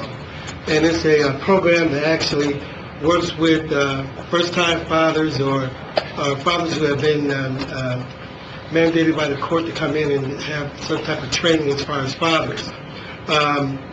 Me, myself, I pride myself on being a great father. I have 2 that I've raised that are doing very well. It is my mission. I think it's probably my biggest honor being a dad. So I take my position at the Women's Care Center serious when I talk to fathers-to-be, fathers who are questioning whether I should go through this life as far as being a parent, maybe put a little pressure on the mom as far as I don't want to be a dad. So it gives me opportunity to share my experiences as far as being a father, which I honor greatly. So I commend the Women's Care Center for what they provide, not just for women, but also for men who are looking for a way to help guide their children and motivate and encourage and nurture their children. So I've been doing this for now 3 years, and I have to tell you that our room normally is with dads, but now it's with dads and their children, their daughters and their sons. Come to the class, and we're able to just hold dialogue on whatever issue you're dealing with as a father, and to motivate and encourage them to continue being productive and active in their child's lives. So I hope that this ordinance is passed. I hope that the zoning is passed, because we need to have people need to have access to the care center that live in that area as well. And I think about families that are in Beacon Heights that will actually really benefit from this program as well. They need these services.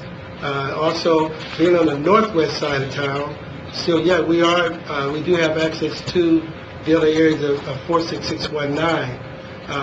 But I tell you, for my class, we have a great time as dads. Our communication is excellent. Participation is awesome. I do more facilitating and listening and dialogue with dads who are very proud to be in that position, just like I am. So I did ask one father to come this evening just to share what the Care Center has offered him and what he has benefited from being in the Strong Father and 24/7 Dads program. So I'm going to ask Melvin Palm to come up and share his experience of what we do at the Care Center. And I just ask for comments in favor or in opposition to be related to the zoning petition, please. Okay. That's fine, and he will. Thank you. Hello, my name is Melvin Palm. 17128 Temple Avenue, South Bend. I'm a resident here in South Bend. I'm a new father, again, after some 30 years. This program has been invaluable to me and my family, not only with the resources that we get, but the information that we learn here. A place where Anthony Douglas just talked about, Strong Fathers class, where we sit down and share camaraderie with each other and talk about things that are invaluable to me, things that I haven't learned because I didn't have a father in my life. So I have a place where I can come to talk to other men about issues, and there's so many things that I learned that benefit me as a father. I'm making I've made a lot of mistakes in the past with other children that I had that I'm not making now. And I owe it all to Women's Care Center and the information that I get. Not only to help with the resources, I learned also in other classes things that I didn't benefit from growing up knowing from my parents. They're just invaluable to me and my wife. We really appreciate it, and we need more programs like this in South Bend that me and other fathers would benefit from, as well as mothers. So thank you. Thank you so much. Thank you. And again, just ask the comments be related to the zoning petition. President Scott, esteemed members of council, my name is Andy Castellani, President of the St. Joseph County Board of Commissioners, also in the 7th floor of this building, and my home address is 52860 South Bend, Indiana 46637. I'm here tonight. I sat in that chair on more than one occasion, making some of the tough decisions that you guys are making. I appreciate the service and your dedication and the work that you do. I'm here in support of this rezoning today because I think anytime we can increase access to services to those, especially those underserved in our community, we should do that every chance we get. And then specific to this zoning issue, I think sometimes with zoning things, we get kind of tied in some of the emotional aspects of different things. But what we always try to look at from the zoning standpoint is it a good use for the property? Does it fit with the surrounding properties? A lot of the areas there are commercial or business in nature. If this were to get expanded further out into the neighborhood, then it might be in a more residential area, so then that actually spreads out the zoning as opposed to keeping it a little bit tighter by keeping it closer to what's already currently being zoned. Appreciate your efforts, and I really hope that you would support this endeavor. All right, thank you. My name's Anna Trinidad. I'm from 234 South Chapin Street. I have a client here who speaks Spanish, speaks a little bit limited English, and she would prefer if I translate or if you have somebody to translate for your case. That's right. What's her name and address? My name is Yesenia Gomez. I live in 55158 Lexington Avenue. I really wanted to do that change because I attend to those classes like more of like 2 to 3 times a week. They help me a lot. I was a single mom. I have 6 kids, and I attended to this class for years. And I really appreciate that they are supporting me for so many years. And I really want them to keep doing these classes because sorry. It's okay. Thank you. Next. It's okay. No, thank you. Thank you. Good evening. My name is Christine Weiler. I live at 18351 Brussels Drive, 46637 here in South Bend.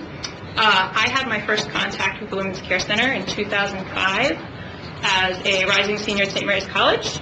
I had that contact with the Care Center initially as a volunteer counselor there, and then after I graduated, they actually gave me my first job as a counselor. And my most recent contact with the Women's Care Center was in January of this year, when my doctor's office sent me there to get a proof of pregnancy for my 3rd child.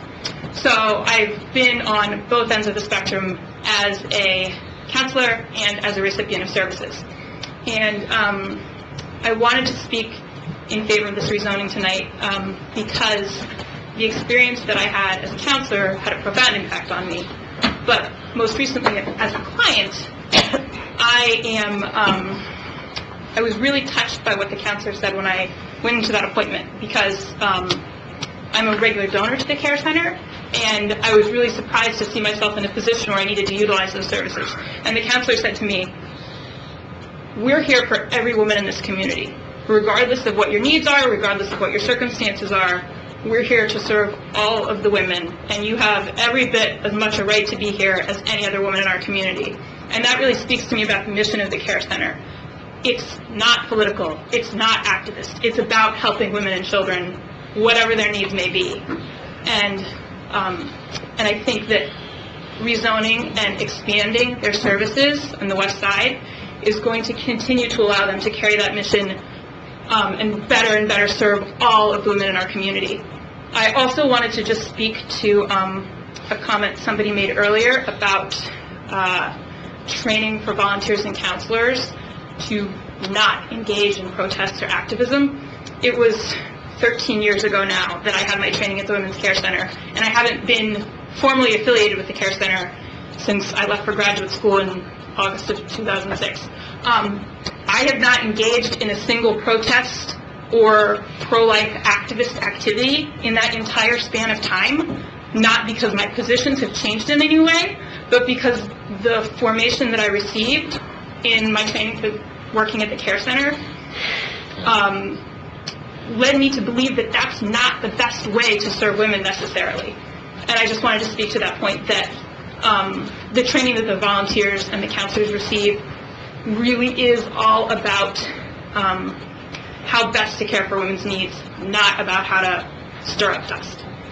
Thank you very much, and I encourage you to please support this measure.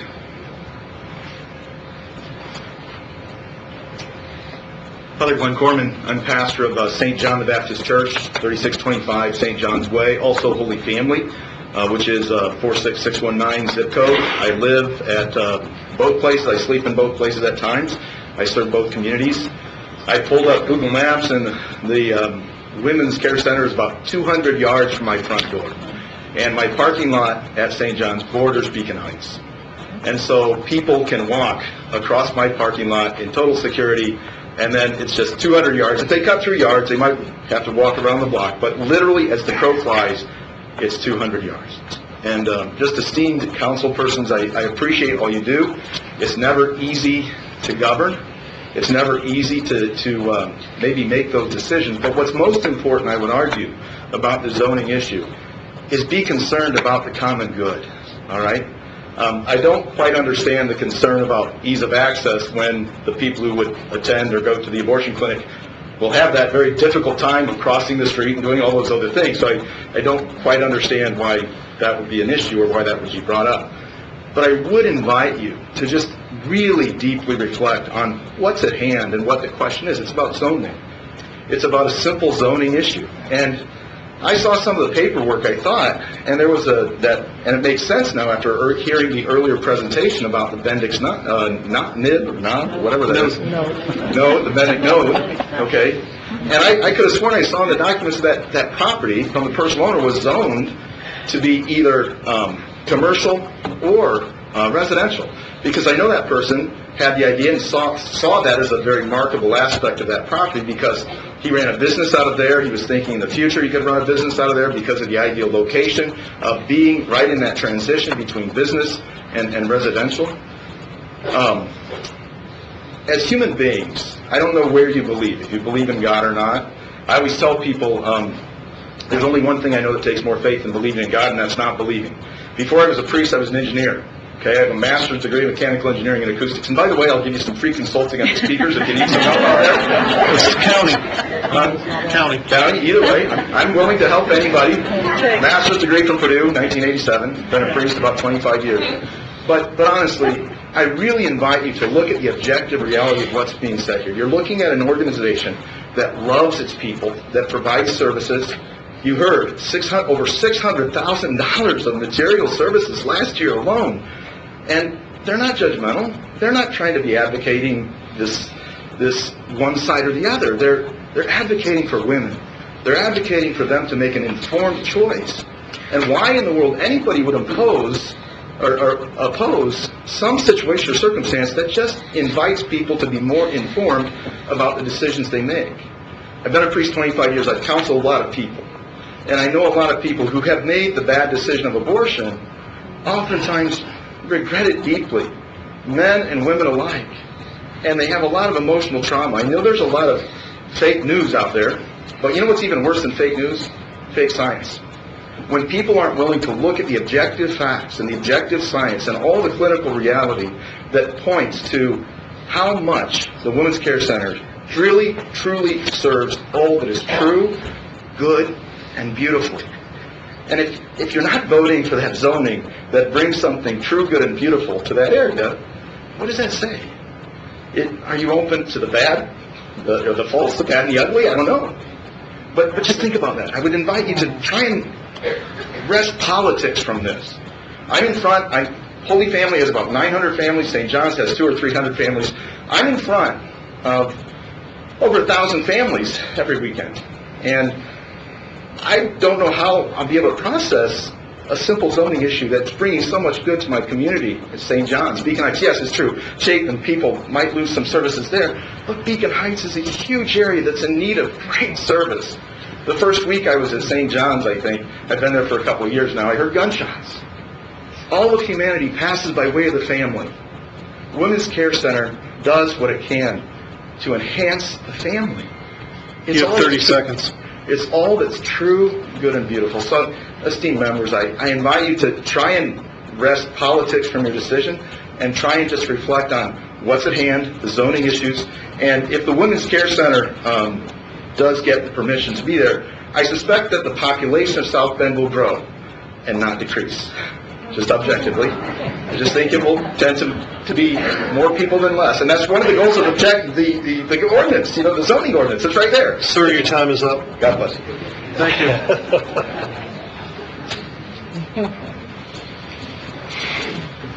Thank you, Father Glenn. Wow. What can I say to really top what you've heard already? I'd just like to expand a little bit more on the letter and some of my concerns. Name and address, please. My name is Derek Pedrosi, 3601 Lincoln Way West. Thank you. This residence, again, as I had stated earlier, has been in my family for 3 generations now. I have no plans of leaving anytime soon. Property 2 doors east of me has changed ownership quite a few times in the times that we have owned this property. Okay. I would like to explain and improve a little bit more on my approval of them operating the Women's Care Center at this location.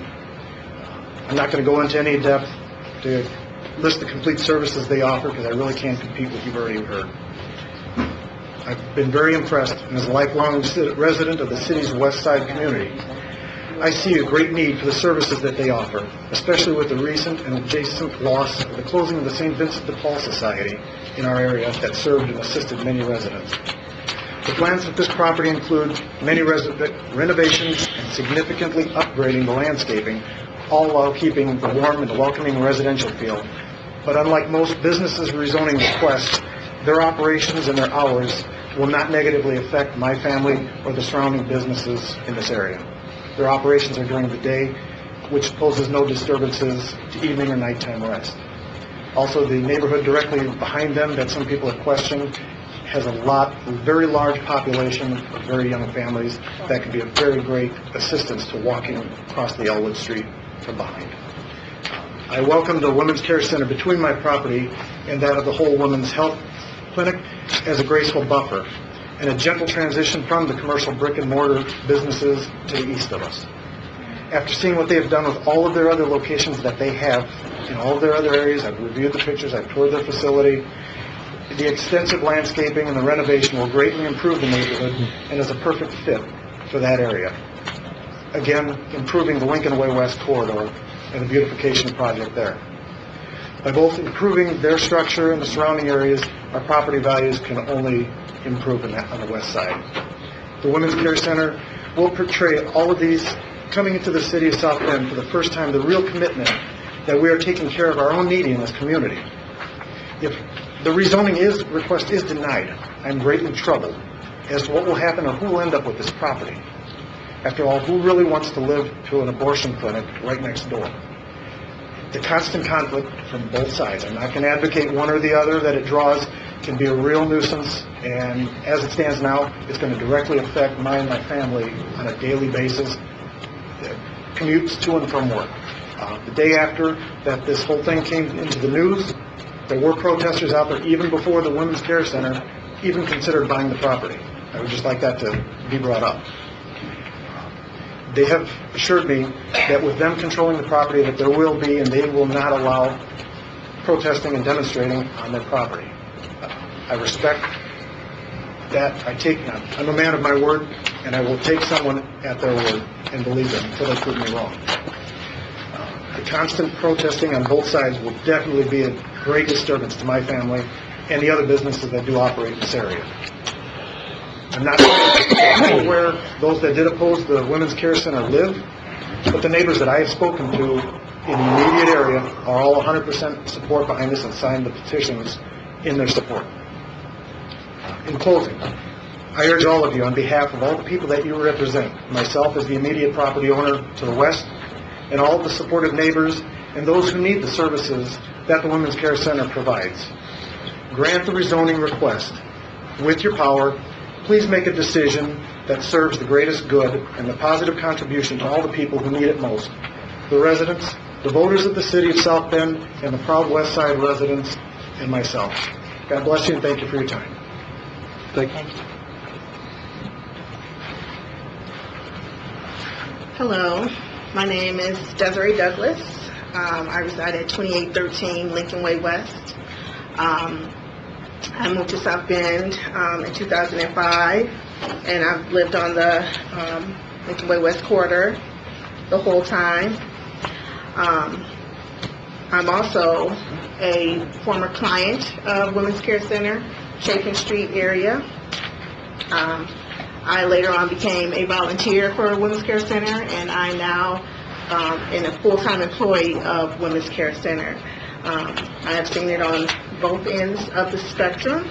I believe that our Chapin Street location can move and still be an asset to the area of the Chapin Street residents, the area that was talked about before.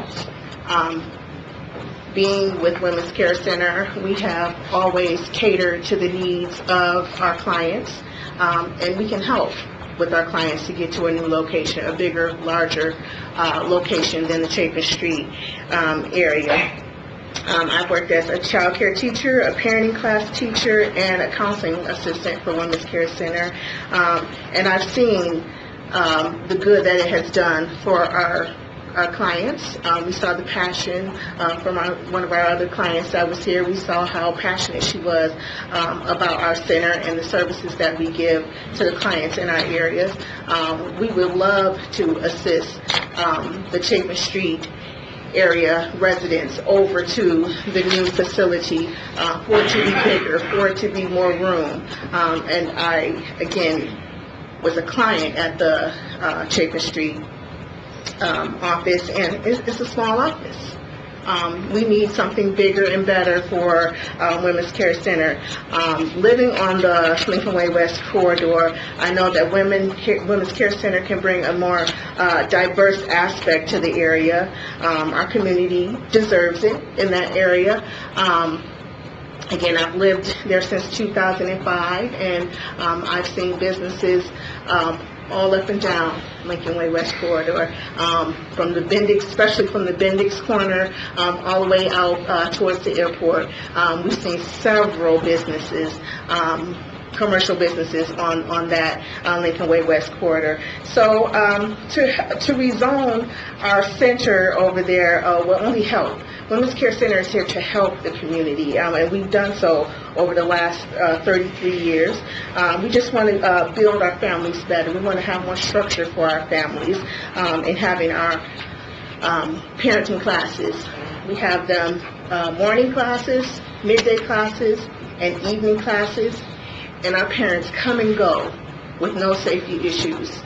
We teach toddler classes. Our parents come with their children, their toddlers, their babies to our centers with no safety issues. The 8 years that I have been a employee of Women's Care Center, I have never seen any protesting. Not to say that nobody has ever protested us, but myself personally have never seen any protesting at any of our locations. I worked at the Ironwood location, the Notre Dame Avenue location, and the Chapin Street location, and we have had no protests that I have seen.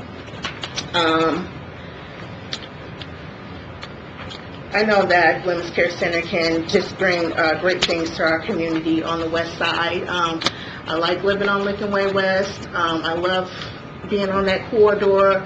I've seen it go through some changes. I've been a part of community service projects to clean up the Lincoln Way corridor, and the organization that had that cleanup go on was also recognized by this city council. So Lincoln Way West could use more diversity in this area. So we would just ask that you consider rezoning the Women's Care Center to the Lincoln Way West location. Thank you. Hi everyone, my name is Catherine Mannion. My address is 1511 East Madison Street, 46617. And my Uncle Mike is the county auditor, Mike Hammond, St. Joe County Auditor, and he couldn't be here today because his son is very sick and in the hospital, but he did ask me to read his letter, so I wanted to share that with you. Dear Common Council members, I strongly urge your support for the Women's Care Center's rezoning request. My late wife, Mary, was founding board member of the Women's Care Center, along with her sister, Ann Mannion, who oversees the center today. In addition, my wife, Lori, has been touched personally by the center. Her daughter was a client, and Lori is passionate about the important work that they do. Lori believes her precious grandbabies might not be here today, but for the love and support of the Women's Care Center. This center was founded on the belief that no one should have to face unplanned pregnancy alone. The strength of this organization is that they are not political or divisive. They simply offer unconditionally loving support to women who are pregnant. Lori and I know firsthand the quality of their services. Care that goes beyond a decision for life. Hundreds of women and men a week attend Strong Fathers and First-Time Moms educational groups, parenting classes, as well as prenatal and life skills education. Along the way, parents earn much-needed necessities like cribs, car seats, diapers, and new baby clothing.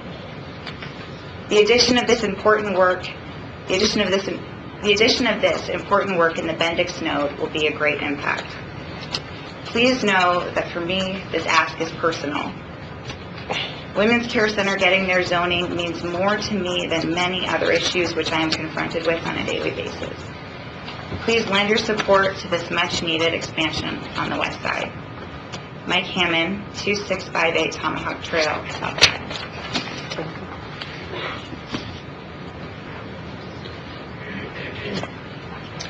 Good evening. I'm Bob White, Memorial Hospital, 615 North Michigan Street. Thank you for the chance to address you. I've worked in South Bend for 37 years now, and this is my first chance to talk to the leadership.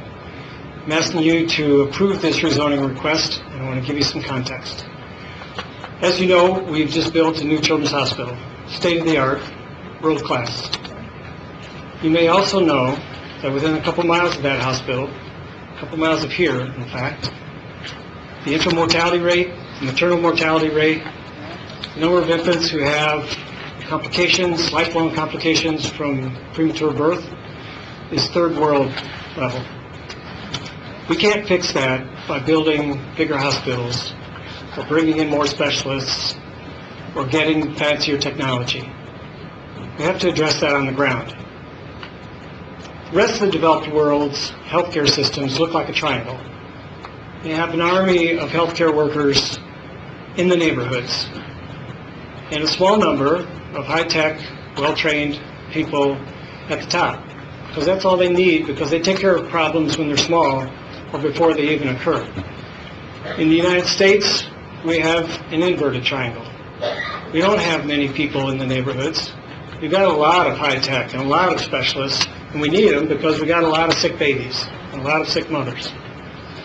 We have to put more resources in the neighborhoods. That's why I'm asking you to allow Women's Care Center to expand at this location. If you're a young woman, just find yourself perhaps pregnant, wondering if you are pregnant and need to get started on that path. With our healthcare system now, you call the doctor's office, maybe 3 or 4 to get an appointment, maybe 3 weeks from tomorrow, maybe at a time that's convenient for you. You get nothing else until you get to that office. Maybe when you get there, you'll get started on vitamins. Maybe you'll get some prenatal education and some counseling. Maybe you won't. That's how our system works.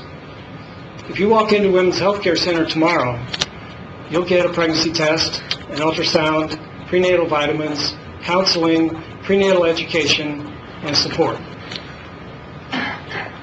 That's what we need more of. This is what Women's Care Center provides.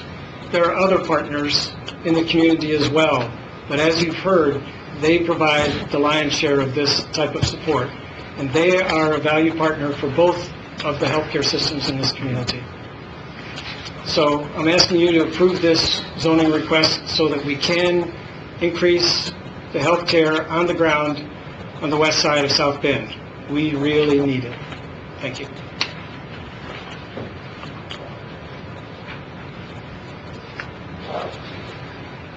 Members of the council, I'm Randall Suter. I'm also a physician. I work at Memorial Hospital, and my role is on the faculty of the residency program there. And I also serve on the board of the Women's Care Center and as medical director.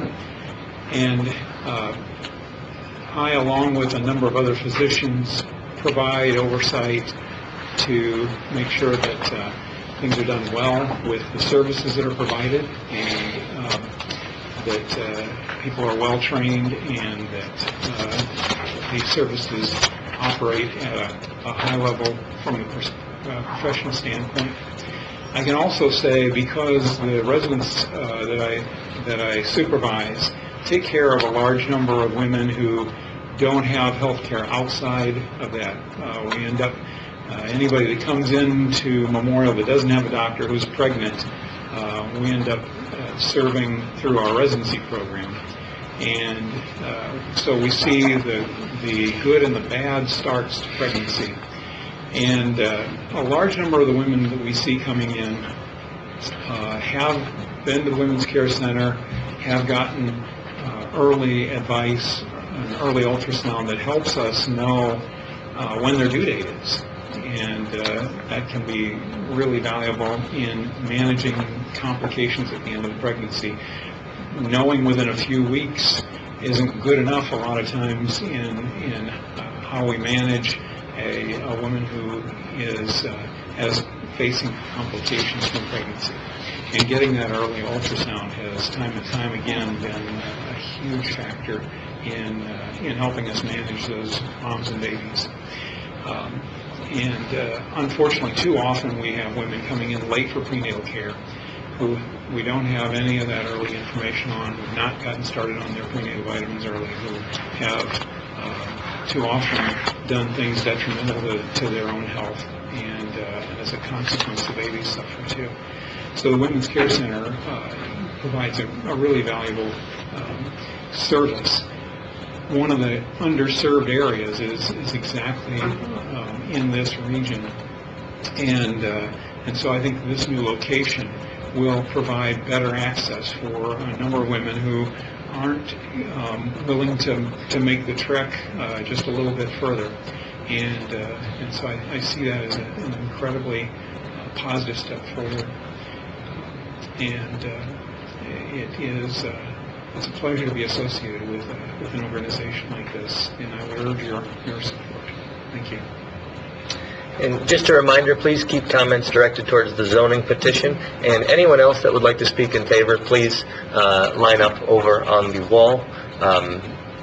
And again, please like to refrain from any sort of repeat comments and new testimony only if possible. And if this is the final list, we will, anybody lined up at the wall, that'll hopefully be the final testimony. Great. Again, my name is Anna Trinidad. I'm from the 234 South Chapin Street office. I would hope that you all consider the fact that we are a smaller center right now, the smallest of the 3 South Bend offices that is kind of growing at the seams already. Like I said previously in other meetings, we do have two of the same classes on our Fridays because we can accommodate that many people at the same time.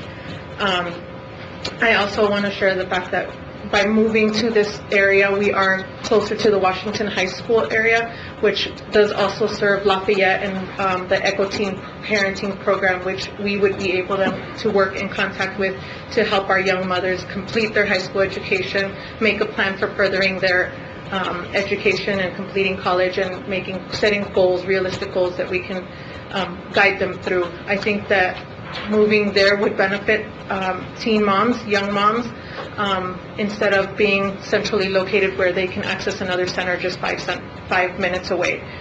So I think by expanding the area, we can serve more people and not duplicating the same services, the same clients at the same location. Thank you. Beverly Horton, 360 North. We can't hear you. Beverly Horton. And sorry, the microphone is actually the little one, yeah, that's the TV mic. Beverly Horton, 360 North Notre Dame Avenue, South Bend, Indiana, 46617. I've had the privilege to serve the Women's Care Center for over 16 years, and I've seen women come that didn't have supplies, such as car seats, strollers, diapers for their babies. And I believe that if we, as our families grow, we need to grow. And so by moving to a different location to accommodate our families that have grown, I believe that would be a great asset to our community. Thank you. Thank you. Hi, Mary Brunsma. Did you need my address? Yes. 3116 Leaf Lane, South Bend, 46614. So, I've also been an employee of the Women's Care Center for over 13 years, and just in listening to all the debate about the zoning, I want to keep my comment just to that. But the one thing I guess I didn't hear specifically mentioned, and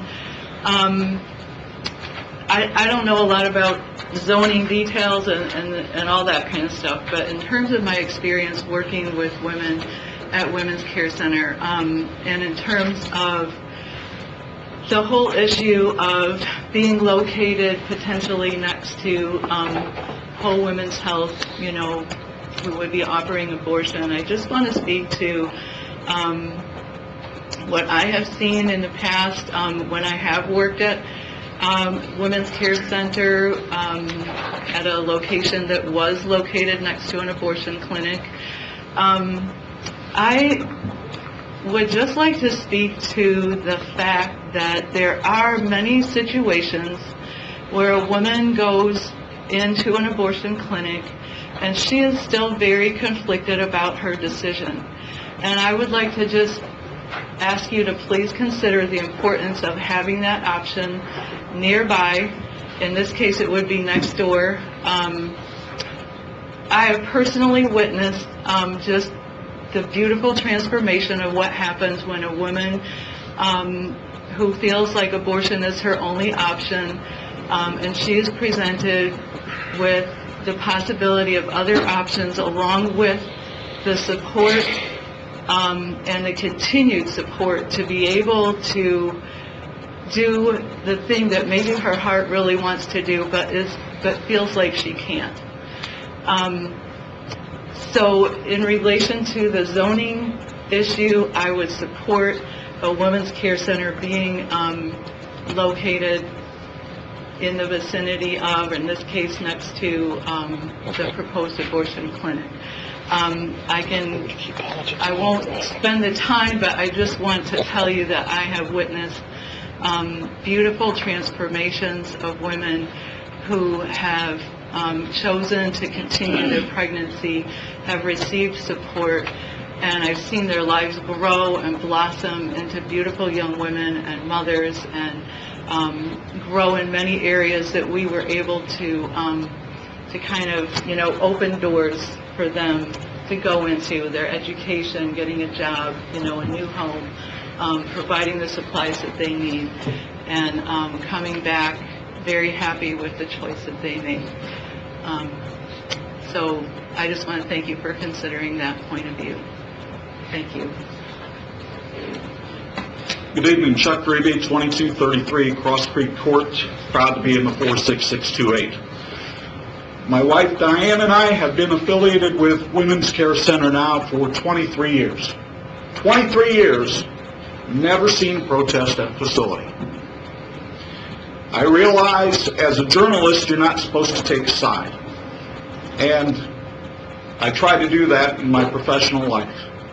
As a civilian, I have to take a side on this because As I look at your rezoning criteria, while I'm not privy to the comprehensive plan, I look at the current conditions and the character of the current structure, and I see an improvement that would be made with what Women's Care Center has in its architectural plan.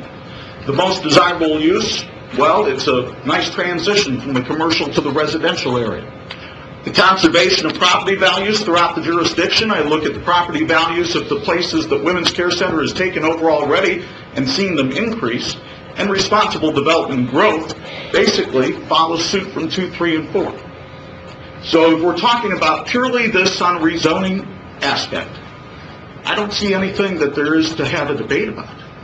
Women's Care Center has developed its properties well. They've maintained them. They've been protest-free. We've spent a lot of time on this tonight. I hope that in hearing this testimony that you've heard from people, you'll take into account those 1,390 women in the 46628 and 46619 who use these services. And Councilman Davis, I do appreciate your concern for the people in the Chapin Street neighborhood, but they will continue to have access to, whether at Notre Dame Avenue or at the new location.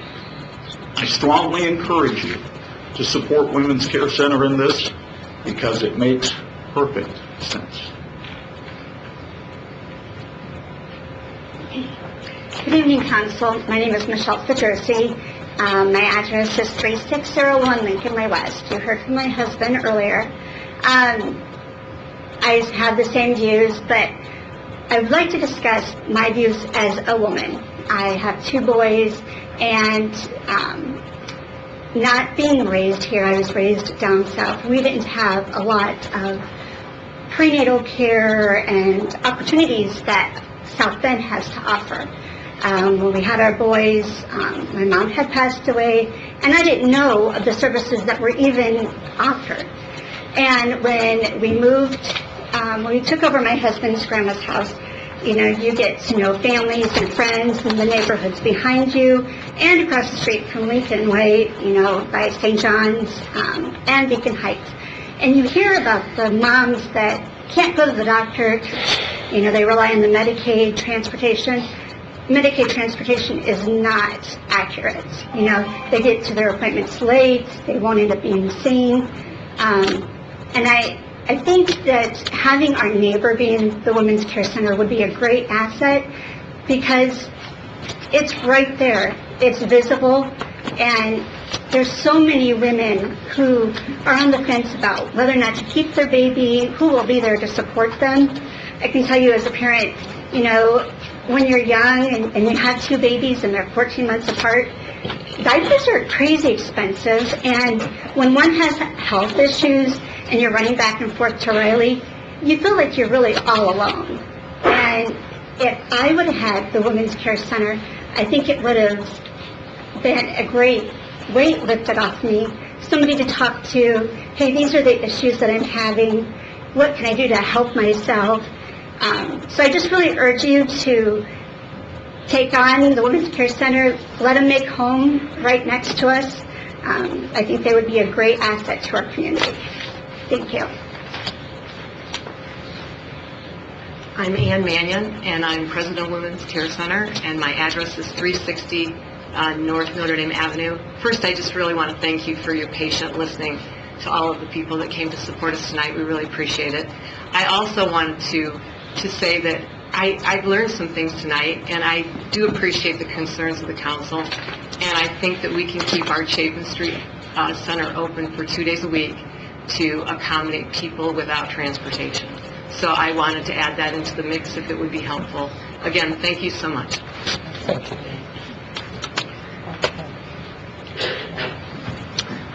Seeing no one else in favor, we are actually going to consider a 5-minute break. Amen. With that, I will entertain a motion for a 5-minute break. Second. All those in favor? Aye. Anyone opposed? We will reconvene in 5 minutes. Oh, Lord, have mercy.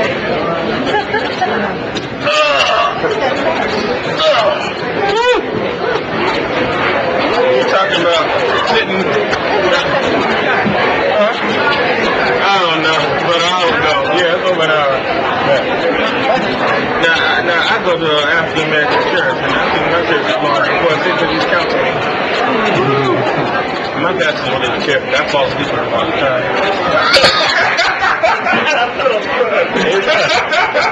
I take my children off my side, and I get nudged every week because you're snoring. I said, this is the house of God. You can relax.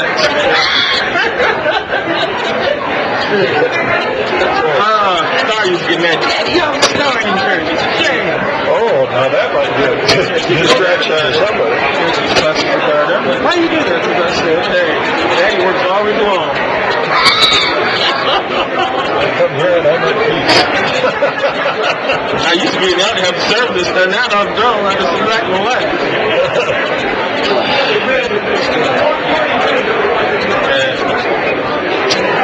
The problem, man, I don't like this lady. I enjoy the speech.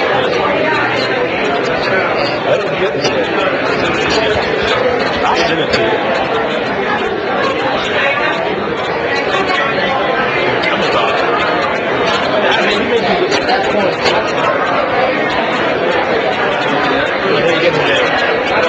Going into this, it seemed like it's 6-3 against.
Kathy rarely missed things like that.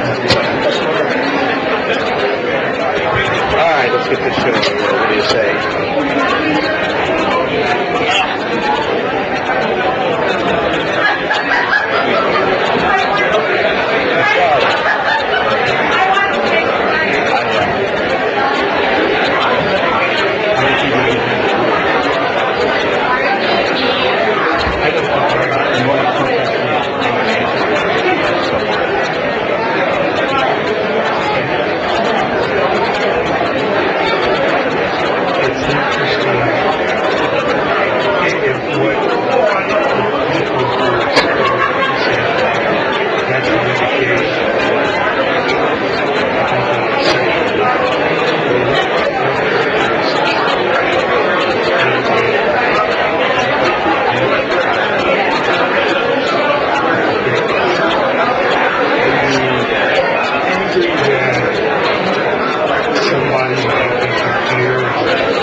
I see what you're saying.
And you're not even trying.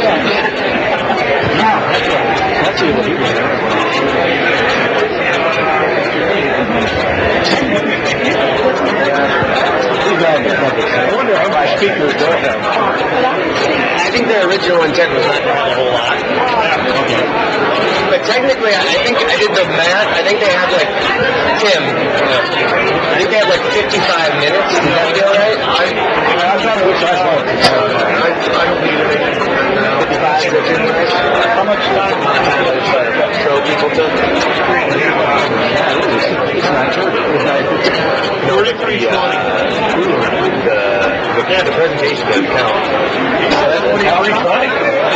Only 43? Okay. Yeah, really wouldn't do that.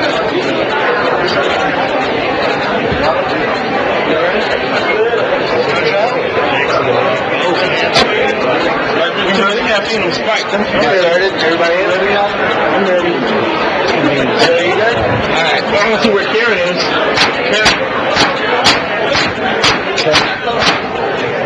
Hey, let's go home. I'm going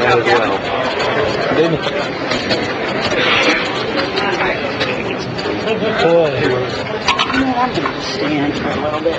Sure. Once I finish. Can't vote.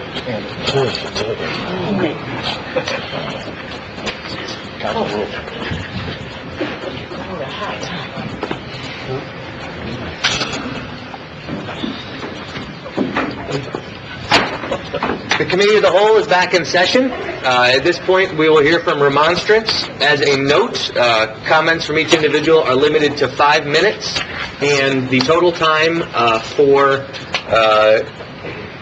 speakers in favor, I believe from President Scott, was how many minutes? 43 minutes, 20 seconds. Okay, so opposition will have a limit of 43 minutes and 20 seconds.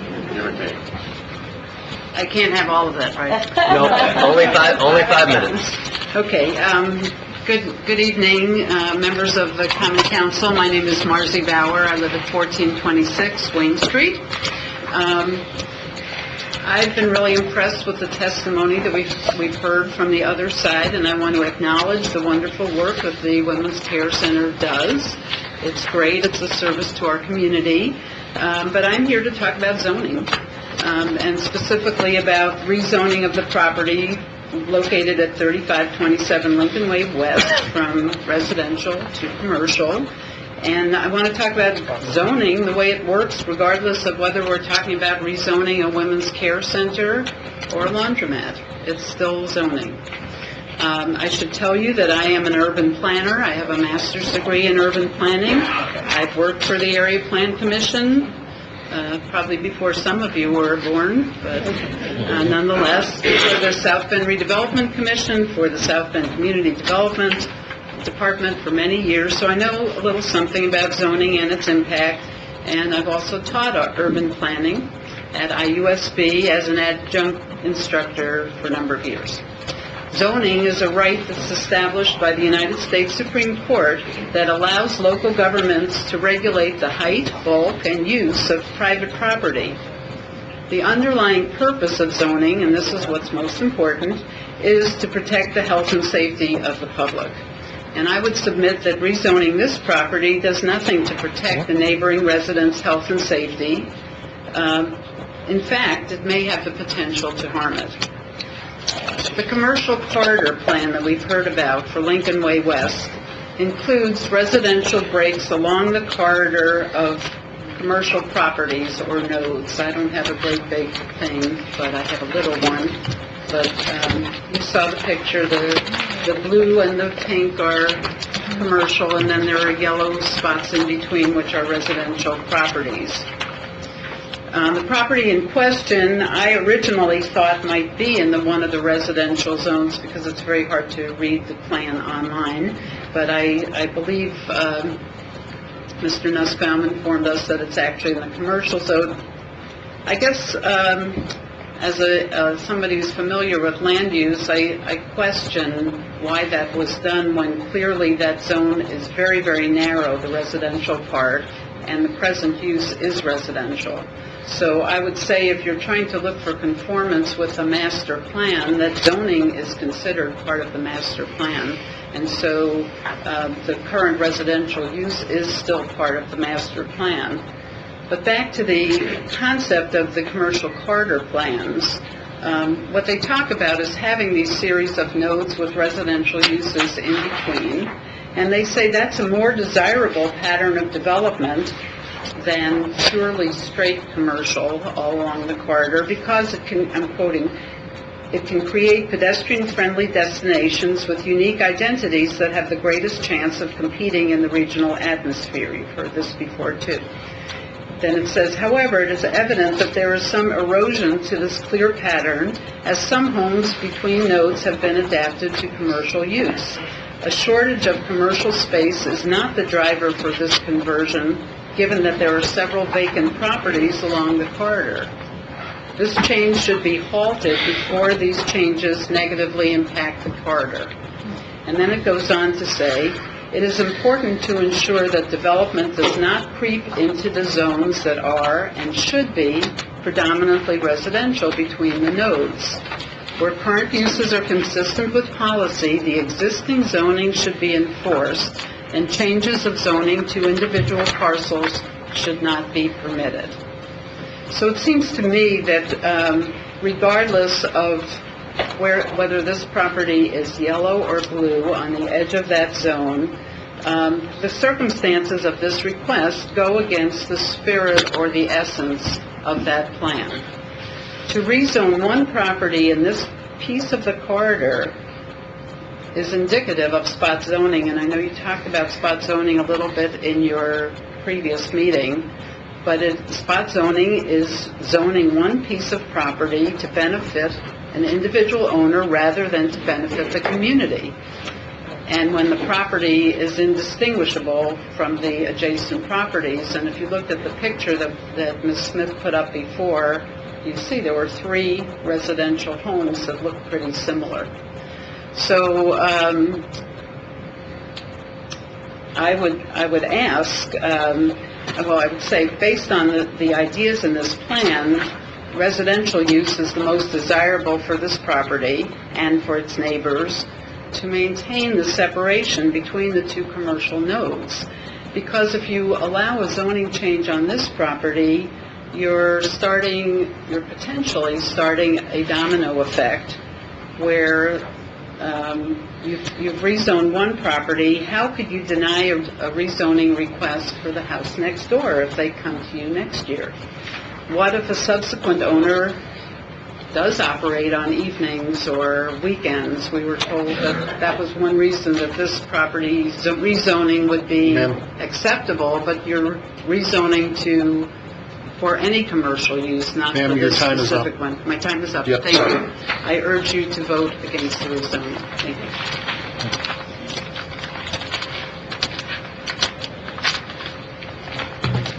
Good evening. My name is Carmela Vitza, and I live in Dr. Varner's district.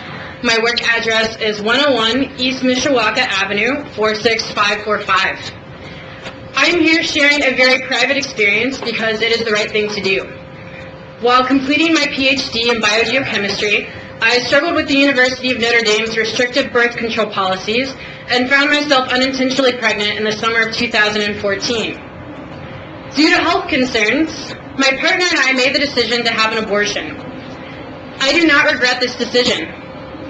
I grew up in Texas, so I was surprised to learn that Indiana's environment is even more hostile towards patients seeking abortion care. I first called Planned Parenthood in Mishawaka, where I was informed that they did not provide abortions, and they referred me to Women's Care Center. I then set up an appointment with Women's Care Center on LaSalle to acquire a pregnancy test.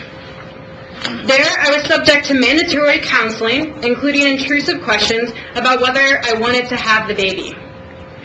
I was not offered an ultrasound, nor provided any information about prenatal care or possible pregnancy complications, which were my original concern.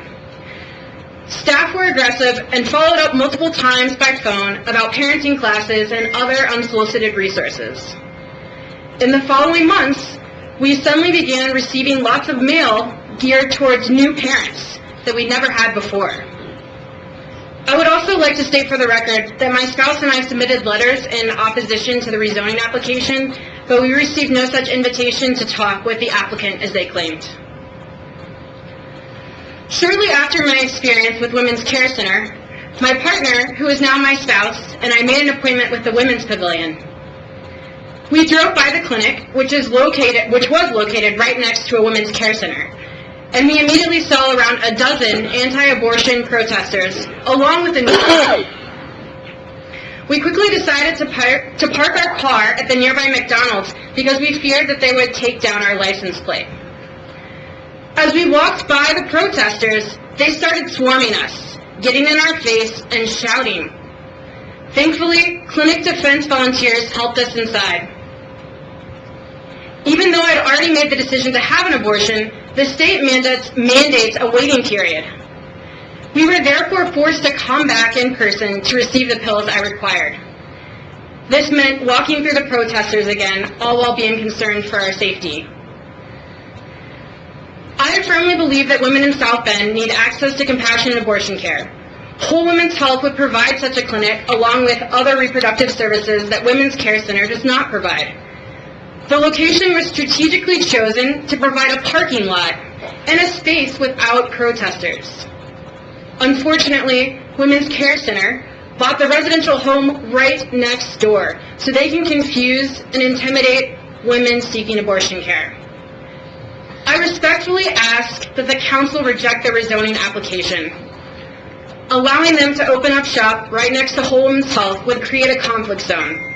There will be a constant barrage of protesters, news coverage, and police presence, fueling unnecessary and traumatic experiences for all involved. 30 seconds. The intimidating mass of people gathered here tonight feels all too familiar. I therefore urge you to protect the physical safety and emotional well-being of women seeking reproductive health care. Please do not allow a private medical service to become even more of a political football. Surely that would only perpetuate injustice at the expense of women, children, and family in our communities. Thank you.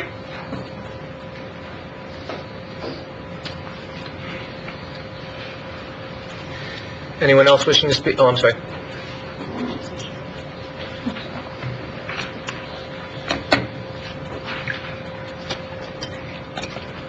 My name is Jay Bryant.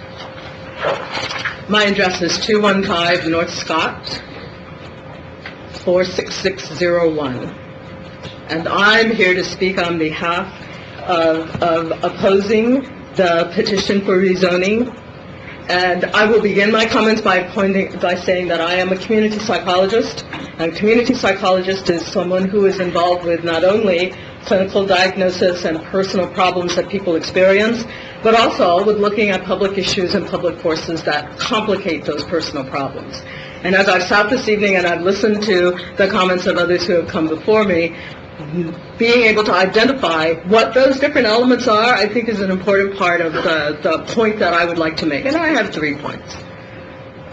The first point we've covered, and we've covered many times, and so I won't repeat the question about safety and whether this is indeed an intimidating an atmosphere, because it does become. I think there is a predominance of evidence that points that out, that you have in your hands that others will speak about after me. So I won't belabor that point. My second point, however, is one that has come up since I have listened to the comments this evening. The idea that the Women's Care Center would provide the only real care that women will get on the West Side strikes me as false.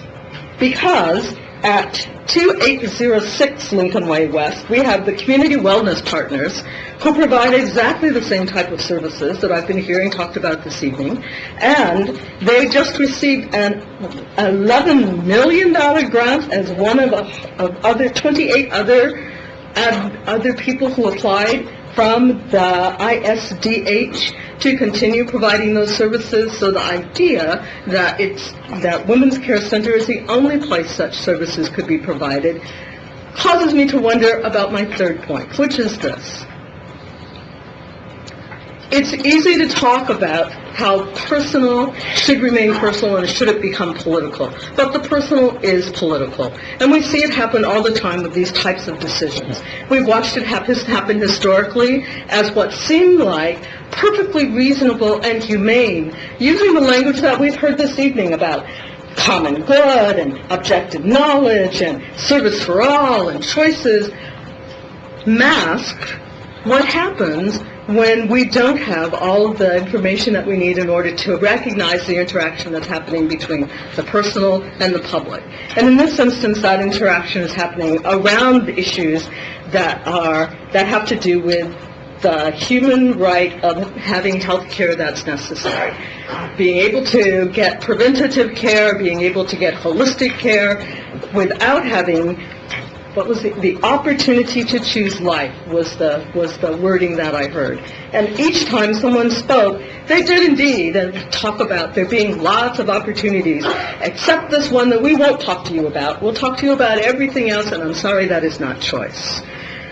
Also, if we are saying that this is on behalf of all of these minority women who otherwise wouldn't have any care, takes me back to point number 2, which is that this care is provided by a firm that focuses on minority women, that just got a lot of money to continue doing the type of care that we've heard described this evening as only being available.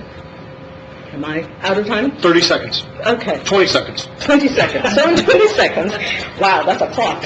In 20 seconds, I would say that it's necessary for us to be able to look beyond the rhetoric to recognize that the decision that faces us here is whether we will codify these zones of conflict and therefore continue making it not possible for women to receive the type of care that's necessary to talk about reproductive justice and health care. Thank you.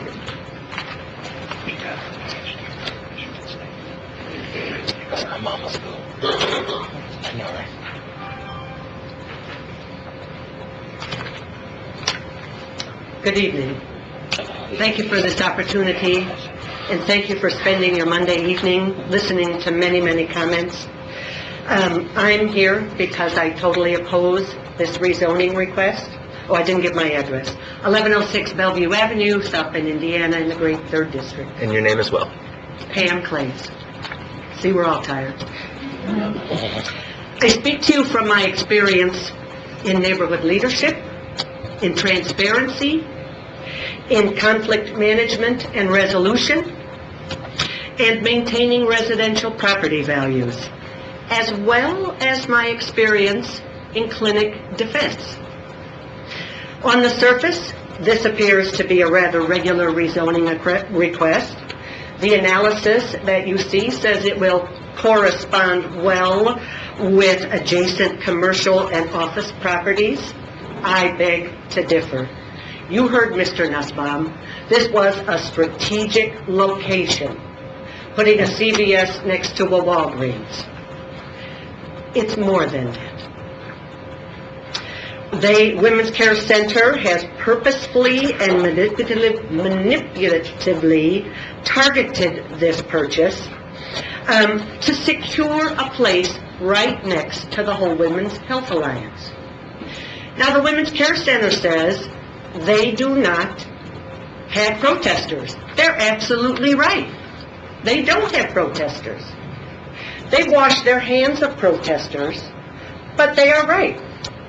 At the former clinic on Ironwood Circle, they were not their protesters. The protesters that were there are magnetized to this issue. I've seen it as recently as February of this year at a protest at our Congresswoman Walorski's office. People across the street with a 10 by 20 big pictures and loud voices and speakers. That harassment will be there. It's been there for a long time. And to be clear, this is not a First Amendment issue. Both parties could really exist next door to each other. The problem is the unplanned, uncontained, unlawful harassment that is going to be magnetized to this site. And please, don't close your eyes about that, because it's going to happen. Many of you don't remember the 80s and 90s, the late 80s and 90s, when outside agitators came in and police had to be called. In fact, I referenced an article in the South Bend Tribune from March of 2016 that I hope you got in your packet. And it describes a history of trespassing, intimidation, restraining order violations, mass arrests. So that's not only city, that's county, because they got to put them someplace. Mass arrests for blocking access at the previous abortion clinic, locking themselves in the clinic, spraying butyric acid. They were not Women's Care Center protesters. They were protesters of the clinic, of the abortion clinic, the women's pavilion. That is going to happen if you allow that rezoning. I can personally testify that providing clinic defense was dangerous even with police protection. Police were called multiple times and several times daily to enforce the restraining order that had to be gotten to keep the sidewalk counselors away from the guests trying to access the clinic. You heard Carmela as recently as a couple of years ago, and early 2016, there were sidewalk protesters and there had to be clinic defense workers to safely guide them. Just because there's a boundary line, there is a room between there and the street. There's plenty of room for protesters, and they're going to spill out onto Lincoln Way. And I know that, and you probably realize that in the back of your head. This is going to cost us money. It is going to be a safety issue, a drain on the South Bend Police Department and other first responders. And granting this request would be a disastrous financial and safety issue for the city of South Bend and our whole community. I ask you, Women's Care Center says they're not activists. How did they get this many people here? Not everybody read this. They were activated to come here. Ma'am, your time's up. Thank you.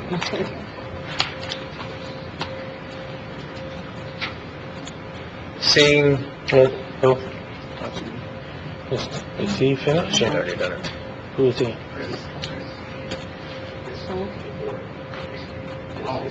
Is there anyone else in opposition? Okay. The public portion is now closed. Yes, per council rules, you have the presenters have 5 minutes of rebuttal. Yes, Jason. So, I would just like to say a couple of things. The first is that in terms of rezoning, I would like to remind the council that the immediate neighbors and several other neighbors have all applauded and are in favor of this rezoning. So they do not see it. The people who are most impacted by rezoning do not see this as a detriment either to their property values or to the use of their land. They see it as a positive. I think that's important to note. So they disagree with that point. And the second thing that I would like to say is, in terms of magnetizing protesters, I think that we would say that in many ways we agree. Part of our whole position is that we agree that that experience is not good for women. Protesters do not protest us. They protest, there have been, there may be protesters at Whole Women's Health. But they won't be on our side. We provide a barrier to protesters. We don't galvanize protesters, and we are incredibly grateful. We are incredibly proud that so many members of this community were here tonight saying that they support the work that we do at Women's Care Center, knowing fully well that what we do is not protesting. It is not activism. They are here because they stand behind that model that says no. No to protesting. No to women walking through those picket lines. This is what our community is saying, and this is what our community is saying that Women's Care Center will bring to this location. So we agree on that point. I will also say that it makes me sad to hear that there was a client who came to Women's Care Center who didn't feel particularly welcome, or who felt like questions were invasive. That's not our model. That's not our care. We provide care without judgment. I don't know what the situation was, and I would like to look into it. It does, though, make me, I think it is noteworthy that even that woman who was looking for abortion services was recommended to our center by Planned Parenthood, which is the largest abortion provider in the nation, in the world. Even Planned Parenthood recognizes the quality of care that we provide, and they would recommend our services to someone who is seeking care, abortion care from them. And the third thing is that we love and utilize community wellness partners all the time. They are a great partner organization for Women's Care Center. We do not provide the same services. These are not the same services. That's medical. That is a more medical care. They provide ongoing prenatal care, and they provide a great service, and it is fantastic that they just received a huge grant. We could not be more thrilled about that. We do not replace. We do not say, this community, the West Side, needs more, not less. They need community wellness. They need Women's Care Center. We need both. So I'm grateful for the minute. Nope. Thank you. Thank you. Thank you so much. With that, rebuttal is closed. I will turn it back to council.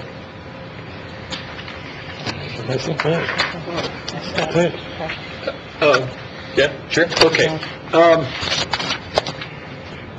This, on one hand, seems to be a complicated issue. On the other hand, I don't think it's complicated at all. If you look at this purely as a zoning issue, I have to agree with my former teacher, Marzi.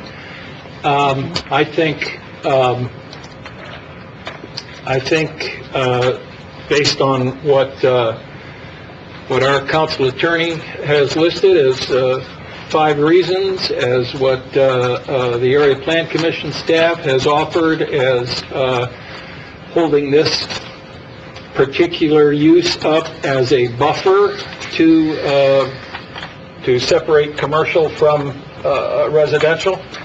I don't think you could find any better buffer than what these folks are doing. They're taking a home that I don't know how old it is or what kind of shape it's in, but they're putting in several hundreds of thousands of dollars apparently, and it's going to maintain a residential character as the architect they have has mentioned. It's not a high intense use. It's not a It's not the kind of thing you would run into if you were opening up a CVS or a convenience store or a fast food place or anything like that. It might as well be a quasi-medical counseling office.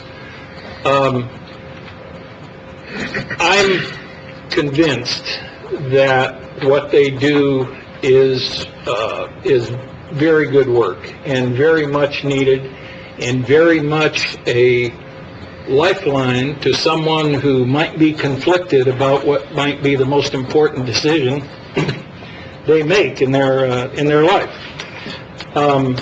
I do wonder a bit. I'm not clear on what Women's Care Center does if someone comes in and rejects the life alternative and chooses abortion. Do they continue to be hounded in some way? Do they, do you not give? It's court counsel portion. Yeah. I guess further, I would say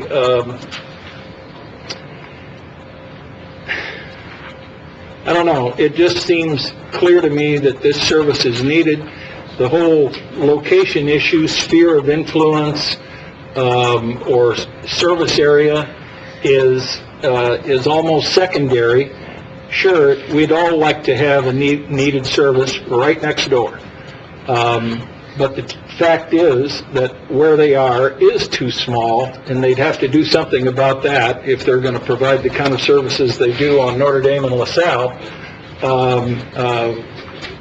Anyway, I don't like the idea of likening it to, I'll get a gyro or an Arby's. I think that cheapens the whole argument or the whole decision, that this life decision. But I think, regardless of which, this isn't a right to life or a right to choose issue. Sure, that's out there and it has ramifications, but whichever you choose, this Women's Care Center provides a real psychological and meaningful alternative. And it just seems to me that if it's just a zoning issue, I don't think you have the valid basis to turn it down. Because there are ramifications to this whole thing that you can't turn the blind eye to or put blinders on, then you're even more persuaded to allow this to happen, because one, it provides a great buffer that you'd never have the investment in from anyone else. I'm just about positive. And then secondly, it's just a needed service. So I came in to this meeting intending, leaning toward supporting this petition, and after hearing everybody, I'm even more convinced that it's the right thing to do. So I'll be voting for this. If there are conflicts on the council, I obviously can't speak for anyone else, but earlier in our committee meeting, there was a notion that maybe 2 weeks would help people, 2-week continuance would help people up here make up their mind, or get more information, or give an opportunity facilitated by Gavin volunteered, Regina volunteered to facilitate. Maybe there's some common ground or, a détente that could be achieved. So I'd be more than willing to make a motion, even though I know what I'm going to do, but to put this off for a couple of weeks. Is that a motion to continue for 2 weeks? If it's appropriate now or after other people speak, I'll be happy to make a motion now. I don't know. Okay. And that would only be in the council portion. Sure. Yeah, in the council portion, so we wouldn't have another big public hearing, but all of this, everything that was said tonight and all the evidence that was offered is on the public record. And it would be a public meeting, though. So it was a public meeting, but the ample additional council debate over what we've already heard and tried to digest. And in the meantime, maybe I would get a clearer picture on what the alternative is if it doesn't happen to be the outcome you hoped it would be. So John would like to make a motion, but we also heard that some members might like to make a comment. So if anybody would like to make a comment before John makes a motion? I'll go. Sure. Yep. I appreciate all the time you folks have put into this. I also visited the center at the request of the director. I'm prepared to make a decision tonight. I'll follow Mr. Vorty's line. If you look at it strictly as zoning, a buffer is supposed to do that buffer. It's supposed to create something different between a hard retail, hard commercial, and residential. Office use of any sort, whether it's this or whether it would be a professional office for a physician or a dentist, or whether it would be a insurance agency or something like that, provides that kind of buffer, which is precisely what buffers are supposed to do. And I think the lady who had the lady spoke when she said this was a request for commercial. I believe it's a request for office buffer, which is wholly different than commercial. I would agree with Mr. Vorty. There's not likely anyone to come in and do that, use that house for other than a house, or something like this. Your next opportunity, because it's already considered for commercial and in that node, there'll be another restaurant, or a bar, or something like that. Something with a true commercial use, which is still an option.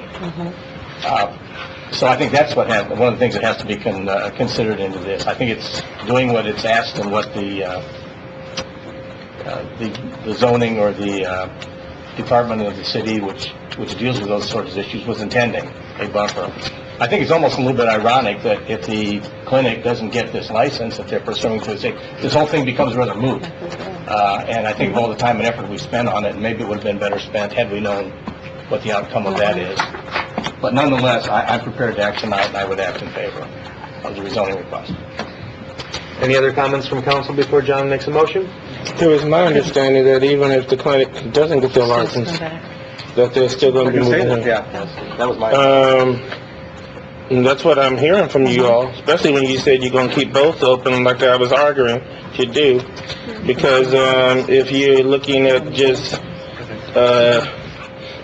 that helps this whole thing come together a lot better in my mind than just saying, well, if they don't get the license, this whole thing was moot. It really was 10 o'clock at night. Really? I know I'm a public servant, but come on.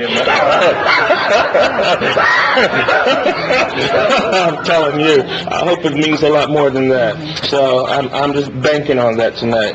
And so I'm hoping. Go ahead, Council President Scott? Yeah, thank you. I've written a lot of notes, and I want to make my comments known, being part of the First District. I look at this, and I was part of the Lincoln Way, or the Western Avenue Corridor Plan. Myself, Karen White, were on that committee at the time, and there are so many things here, and I appreciate all the work you guys do. It isn't about the work, and I've said that from the beginning. It is about the location.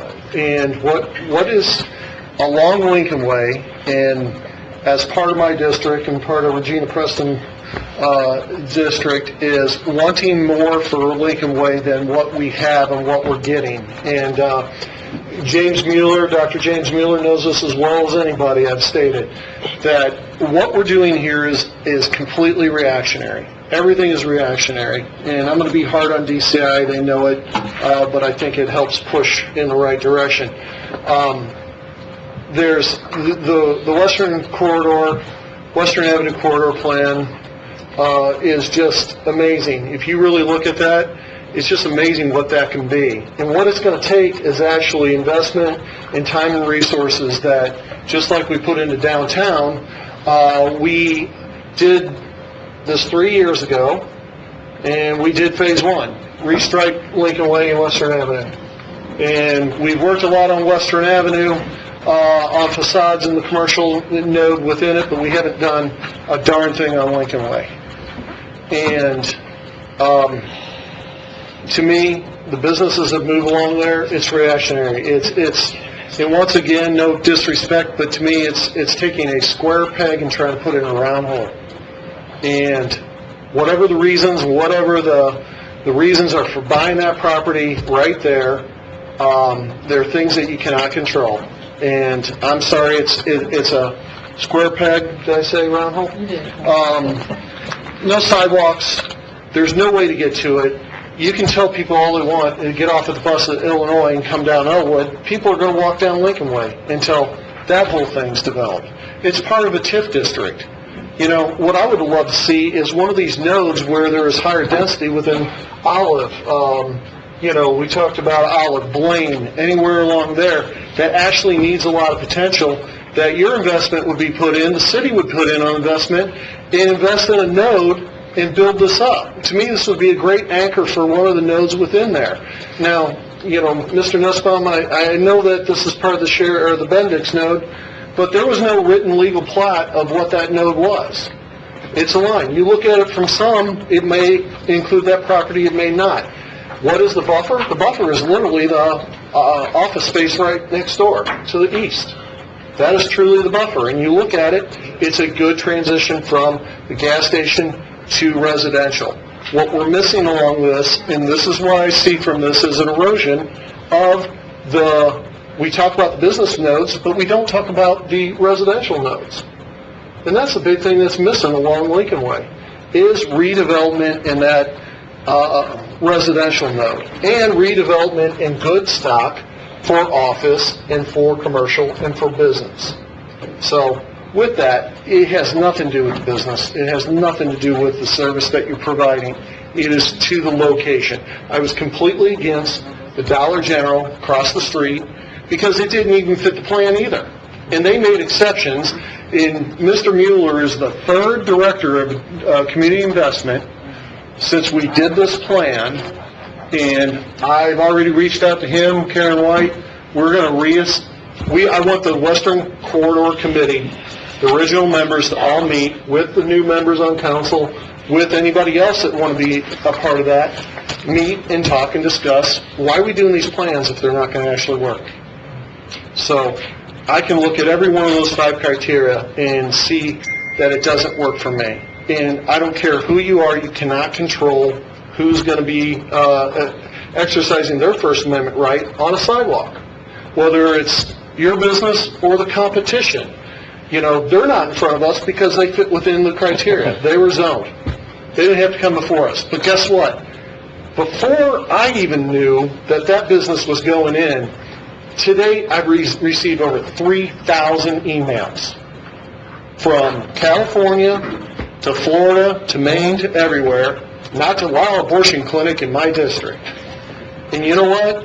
I get it. I'm glad you guys are respectful and you guys have a good policy on who protests, but you can't control anybody and everybody who comes along or who wants to come along. And I've seen that in other places in the world that I live. I'm sorry, I'm not going to be supportive of this. With that, I believe John has a motion. I'd like to comment, please. Oh, you have a comment? Sure. A lot of the comments of my peers on the council have started with the word if.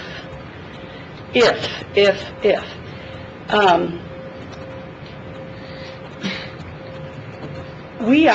not if we are to look at this as a strict zoning plan.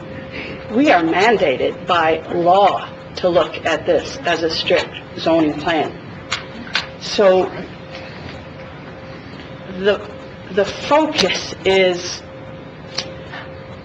on the plans that are in place, that have been approved, and if there's a question about the clarity as to what is captured within those plans with regards to a residential stretch or a commercial node,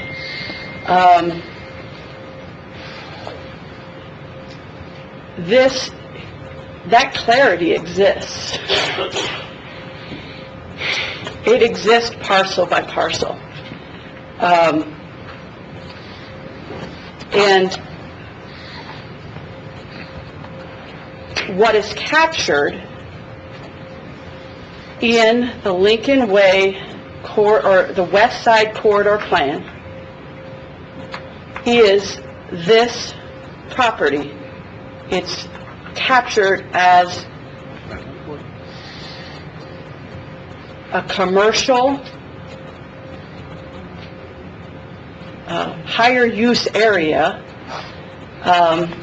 than the residential that it is. The purpose of, in my opinion, of these planning documents is that it allows us, when a petitioner comes about that given slice of land, to look at it based on what we have collectively said within the comprehensive plan, and more recently, what is available in the subplan, the West Side Corridor Plan. And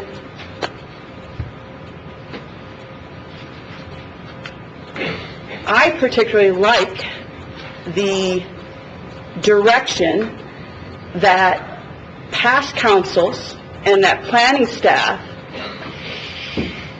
affords us as we come to these seats on good planning principles. Why does it extend almost entire, the commercial corridor for this node? By law, it's within our plans, within our statute, that we have to look at, play reasonable regard. It's not an if question. We're mandated by law to look at that, at those plans.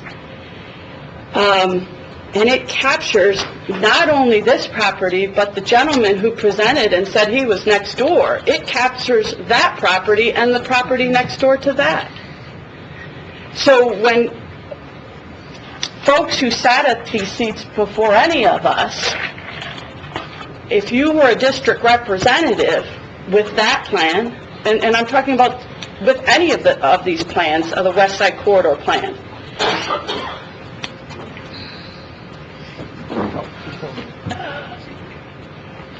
the opportunity to shape those plans were as recent as 2014.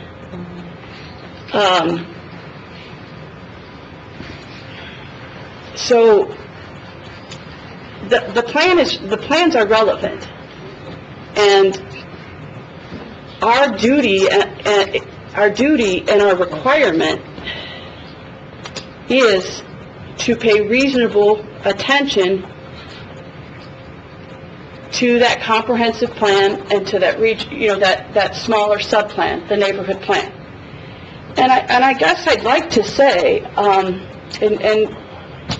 you've all probably heard it before, but the reliance on that plan, it's not just, well, we kind of like it, it's good. The reliance on the plan begets investment decisions. And I would say, especially Mr. Nussbaum, you've been around for quite a long time in your position within the city. If you're making decisions about investing and buying properties, you look at these plans.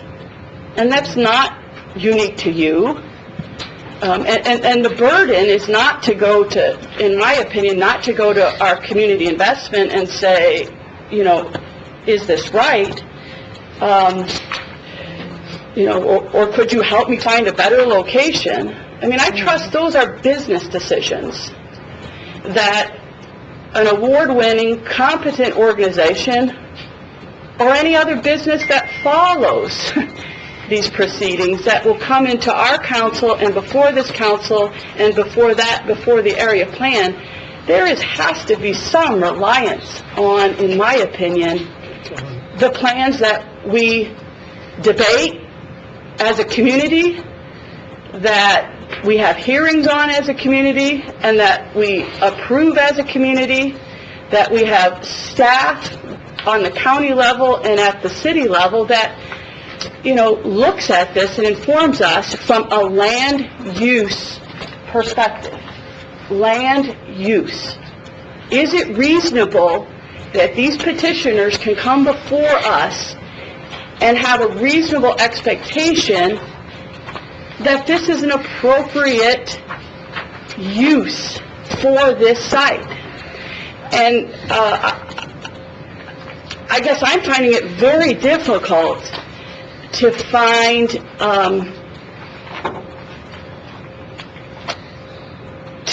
any room in my legal responsibility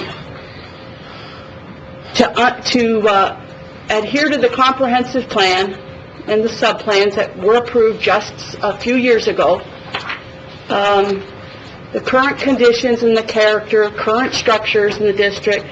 I mean, when I go through those, it's very difficult, and it's not, again, it's not a if we were to look at this as a zoning issue. We have to look at it purely as a zoning issue.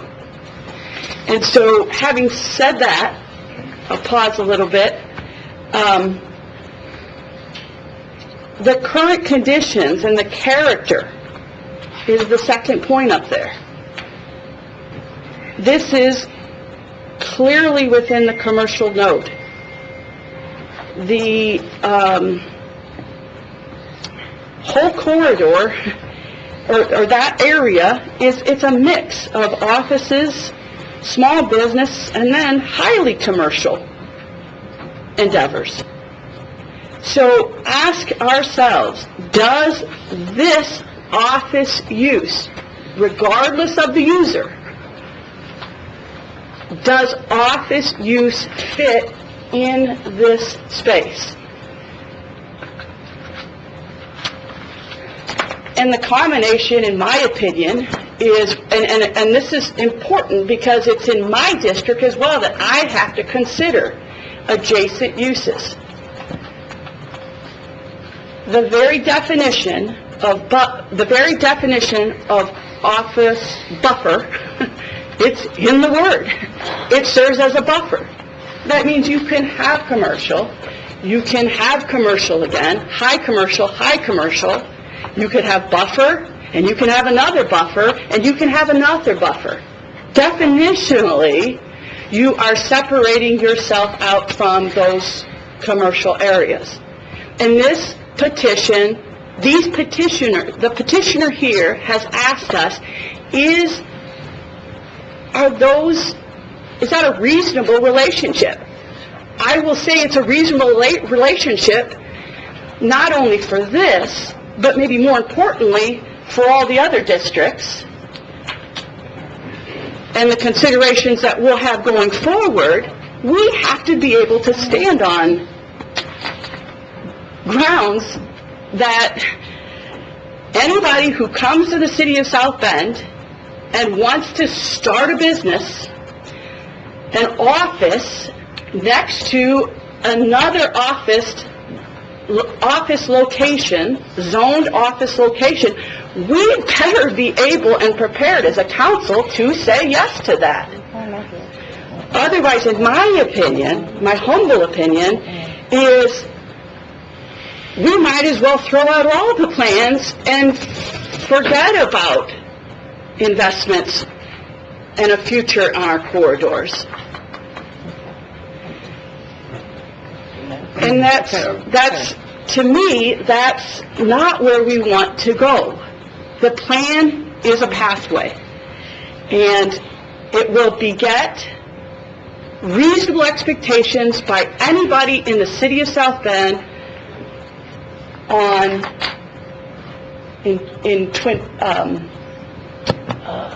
in any district, on Ironwood, on Lincoln Way East, on Western. And I think it's important here, we can't crack this plan open and trash half of it. It is a plan, and there have been considerable investments, in my opinion, in Lincoln Way. You can start from the core out, and I won't spend my time doing that, but there has been significant investment in this plan. And I guess if we like Western, and we like what's happening on Western, as a council, it's the same plan. It's the same policies, it's the same mission, it's the same goals, it's the same philosophies. Residential and commercial. I hate the word nodes. I'm going to say clusters. So I don't want to crack up these plans, and I don't want to toss them, because I see that they work. They are working. It's worked in my district, and I think they can work in every district, and I don't see this as something that,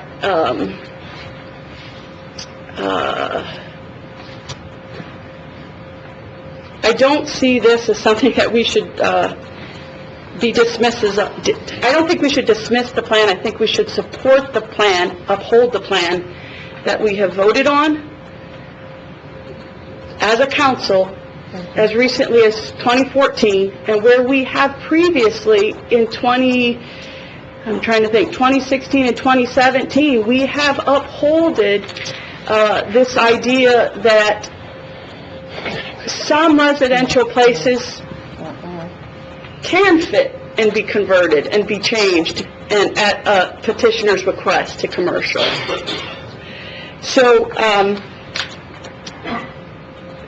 So we've done that before. But that's in some ways irrelevant, because this is within a commercial, it's captured in the commercial node. It's a reasonable request from a business, or a not-for-profit in this case, who wants to open up an office there. Current conditions, the structures. They've asked for this to be a residential, it's going to be residential in look. It is, and I believe in terms of the current condition and current uses, this is an office within a commercial cluster. Most desirable use for which the land is adapted. I think even all of our corridor plans in terms of residential suggest that anything that's going to go up on our corridors, we would like to push to even higher residential use. So this is not, in my opinion, going to be another residence, and won't be a residence.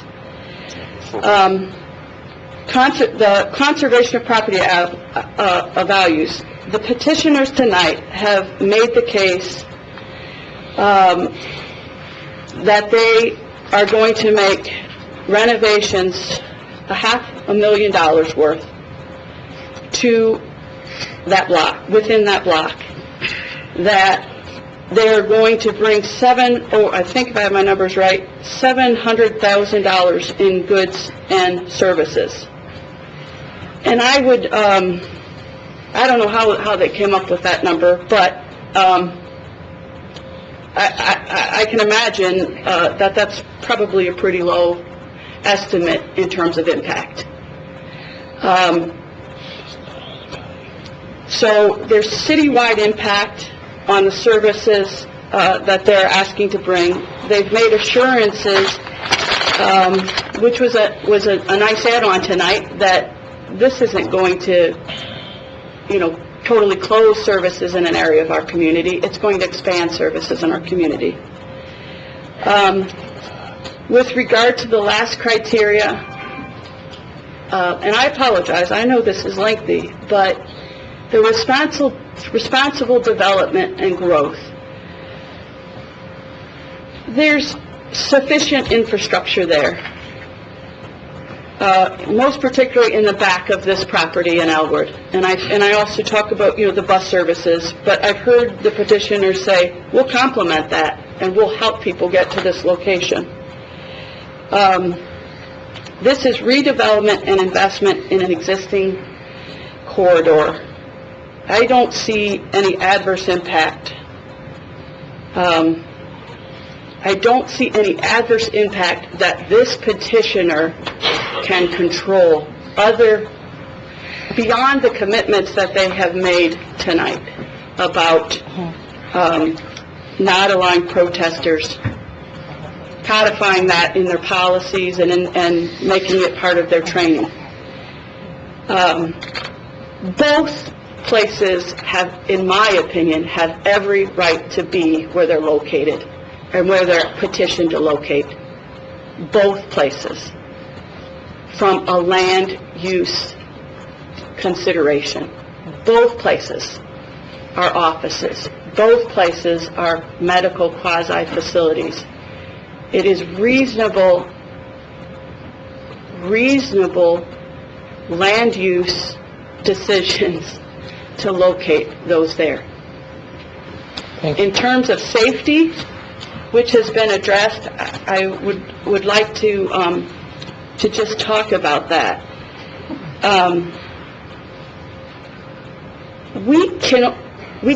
The petitioners can only control what they can control.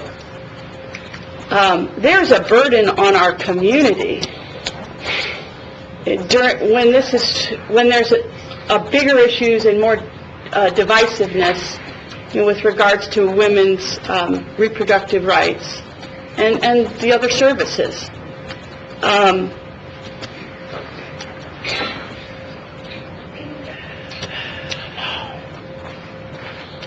We have a burden as a community to do better and to be better.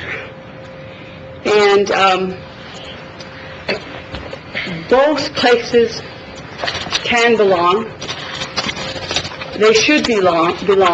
I think there have been assurances with regards to safety here. But some things are beyond the purview and the scope of the ask that's before us tonight. Again, this is a rezoning petition. It's a land use petition. Not to say I'm kicking, the other no, I am kicking the other responsibilities to our community as a whole. That we should be able to have these services both occupy a place on a busy corridor with easy access, with bus transportation, the ability to get there by foot, the ability to drive in a driveway and in and out on both properties. I don't want to, and I think as leaders in our community too, I think one of my principal jobs is to look at the overall benefit here. And someone challenged us to do that, and I recognize that. And I do believe that these petitioners have made the case that they deliver a benefit, a huge benefit to our community, frankly. I appreciate their commitment not to allow protests.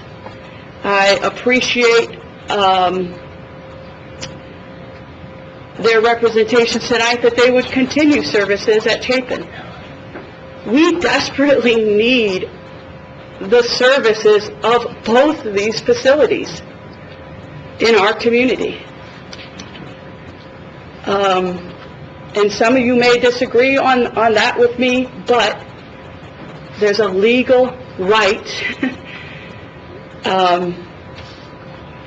to have these facilities. In my strict opinion and looking at our responsibility as a council with regard to the zoning. Thank you. I think we have one brief comment from Ms. Williams-Preston before. Because I'm tired. That's why I got to be brief. Okay. Before John makes a motion. In my mind, it is a rezoning issue. But we can't divorce, and we cannot divorce ourselves of the responsibility of, to me, the fifth criteria of responsible development. If we just say, well, let's look at the plan, let's look at what's on paper, and it's simple, we have to do X, Y, and Z, then I think we're missing the whole piece about, like, our responsibility to social welfare. I mean, you cannot just pretend that this isn't going to happen. I live right down the street. I live a block off of Lincoln Way. I am not interested in having a bunch of protests and a bunch of crazy looking signs and all of that. the good news is I hear that both sides here agree with me. Both sides are saying they don't want that. I cannot vote for this feeling as if that has not been resolved. So that's why I volunteered to say, let's get together, because I feel like if these forces can work together to put that other out, we do know that Women's Care Center provides wonderful support, and I want that in my community. We need this. This, to me, represents choice. Although I do feel, there's also, when these factions are opposed, then you have people who are going to feel shame. They're going to feel all kinds of things, and I can't have that. I feel like it's irresponsible as a councilperson to not address that social issue. So to me, if we can continue this, that'd be great. Let's work it out. Let's come together as this whole group here and say we're not going to have this, and let's figure out how we can make this a peaceful place and coexist. Comment? I know everybody's ready to vote, and I want to concur with Councilwoman Preston as your zoning and annexation chair. Each one of those signs, like our attorney said, we could put public safety in it. The law allows all of that. It's not so tight that we can't do that. I want to close out tonight by saying, for all of my colleagues up here, whichever side you're on, I want to thank you. I want to thank you because we all have taken time to look at those 5 plans, 5 issues there, and we've looked at that. We're just not ifs and all those kind of things. We can't do that. This has been something. One of the things, I'm on area plan. Area plan has that kind of strictness where they can't do that. The council does not have that. The council has the ability, and they tell you that all the time in area plan. Area plan says the council can do that. My esteemed colleague out there, John McNamara, will tell you they say that. But the council has the flexibility to look at all those things that our council said that. Area plan does not. We do. And whatever we have, of course, the legal courts can do that. So hopefully we can sum all this up and come out in a committee of, what you said, John, in the committee... Council portion. Council portion only. Yeah. Council portion only. Sure. And so I'm ready for your motion. I just want Go ahead, Mrs. to White. make some comments. I mean, first I want to thank everyone for coming. Thank you. We appreciate your time, your commitment, your comments. I took records, so I know how many spoke in favor and those that were in opposition. Zoning issues are never easy issues. If anyone were to say it's cut and dry, I would probably want to debate that with them based on the number of years I've been on this council. Each and every one of us, I am confident that we do not come to these meetings and we've not done our homework as best as possible. Even hearing the comments and the presentation, I have about 10 pages of notes that I'm going to go back. I'm going to make sure that I have a clear understanding because I do not take my vote lightly. And again, I do support comments that the council members have made. I do respect those comments, but most importantly, I expect you, the public, for coming and to sharing your comments as we look at zoning issues, as we look at all of these different plans. We've had a number of conversations. Some of you may not be aware when we first started talking about the West Side Main Street plans. That was not an easy task. Okay, and it took a lot of discussion, a lot of give and take, a lot of ensuring that the residents on both sides, that they had opportunity to be heard. And then we had to come back to this council and say, okay, what is the best direction? All of the plans have not been implemented, and some will and some may not, but it does not mean that we just look at these issues and say, okay, this is the plan, we take all, we implement them. No. Times have changed, and again, as Council President Tim Scott has indicated, we've had 3 directors of community investment. We've had new staff. We have new council members. So again, it does not mean that we throw the plans away and start over, but we need to have continued discussions on these plans. And anytime that we have opportunity to pull individuals together, to have a discussion and hopefully come out with a win-win for both, I'm all for that. I do believe in the process, and I do believe that we can reach that common ground. And so I'm very supportive of the motion that could be coming forward. Okay, we'll do that right now. Yeah, please. I'd like to make a motion that Bill 0518 be continued in the council portion until April 23rd. Second? All those in favor? Aye. Actually, I apologize, I don't know if I can second the Yes, motion. okay, you can. There's a Second. Can I second it? I can second. I'll have a second. Yeah, you can. All those in favor? Aye. Anyone opposed? One opposed. The motion Councilmember carries. Furlick, Yes. too, in the meantime, from now until the next council meeting, can you share, what the expectations are? If council members have any questions, I know we can get the notes of the meeting and also the committee meetings, so we can look at that. So when we come back, the expectations would be that these two very critical components, in terms of this property, that they've had a conversation and that we have a clear understanding of those outcomes. And so when we come back on the 23rd, we're ready to take action. Thank you so much. With that, I will entertain a motion to rise and resolve from the committee of the whole. Okay. Well, I want to make sure everybody's in agreement that we have that understanding of what's going to happen. Right. Okay. Sure. Yep. So with that understanding, we're going to send emails, we're going to, what's going to help that be clarified? Put that in an operational activity. We need to put that in writing, just a follow-up, so that all council members have a clear understanding. Sure. And then also the public. I think And the any public. questions that we have, we need to send them to who? We'll go through the clerk. I'll send And then the- an email to the council either tonight or tomorrow morning. And then the clerk can be, and then to make sure that that the public has a clear understanding of those next steps, the conversations that will occur, and then the feedback from that to the council, and so that we'll be ready to take action on the 23rd. There's a question, I think, from the petitioner. Counsel. Yes, sir. I don't have a question, I have a clarification. I think there's a lot of people here. I think I understand what you just did, but could you just, let me take a crack at it. What you've done is you closed the public hearing, so no one's going to come back for a public hearing. You're going to have some additional discussion. We're going to be part of it. You're going to have others part of it. And I think Regina and yourself are going to lead that. And when you come back on the 23rd, it will be for purposes of having further discussion and perhaps taking a vote. Correct. So I just want everybody to understand that. Which is public meeting. Right, it's a public meeting, but the folks that are here interested in it can come back. Oh, yes. There's not going to be public. They can still write us an email, just doing everything they've been doing already, so we're reading them. Thank you so much. Entertain a motion to rise and resolve from the committee of the whole. So moved. Second. All those in favor? Aye. Anyone opposed? The motion carries. Stay right over there, man. Yeah, we're not moving. Hello, we still have a council meeting going on, so if you could leave quietly, that would be great. It's almost over, just fly. It's almost over. Almost. Okay, let's roll. Full council's now back in session. Mr. Palmer, we need a third reading.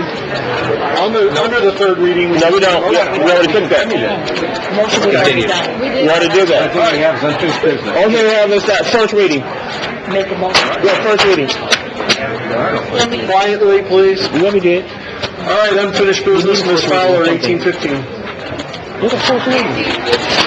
There's no first reading? I saw. Okay. Cool, we're done then. We're done.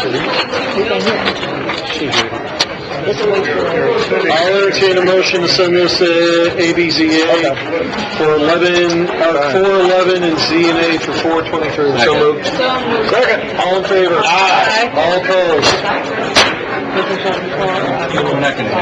Excuse me? If you guys would please leave, we still have a council meeting going on. Thank you. Stay. You can stay quietly. We're almost finished. About 5 minutes, hopefully. Okay. Put it floor. New business. Any new business before council at this point? One thing I want to say is we have the NNN cleanup this Saturday, starting at 8 o'clock. Council members, clerks, we'd love to see you there. So 8 o'clock, you come a little early, get it done if you want. So, I have old business. And also, I think there's going to be a rally this coming Saturday on the John Hunt Plaza. I think that there's going to be, this coming Saturday, I think we all should have received an email. It's a number of individuals who will be coming together to really talk about Save Our Streets. It's going, and it has a focus in terms of violence and just bringing individuals together.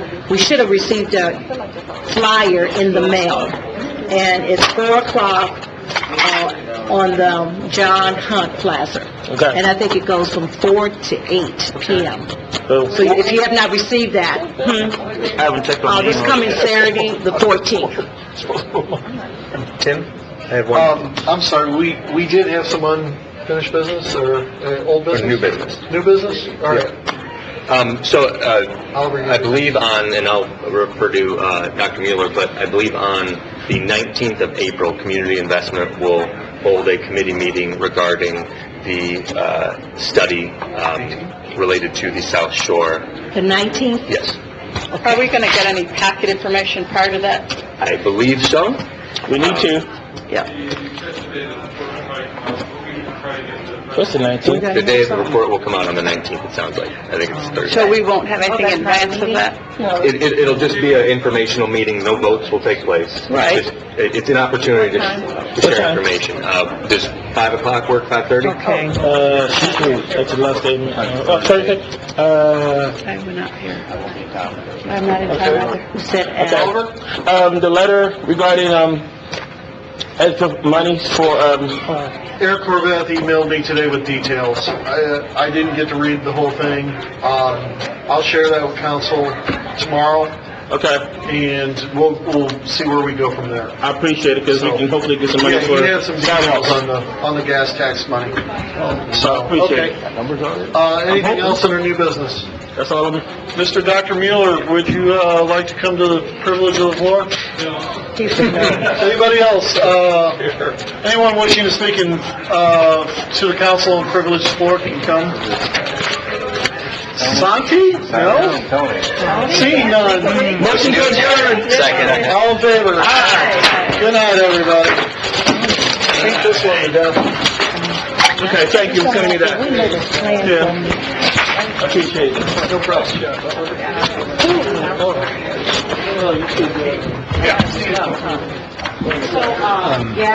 You and Regina?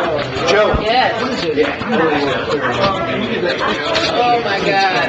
I'm not going to do that. They're going to fire me once. This was not really Like the night rider.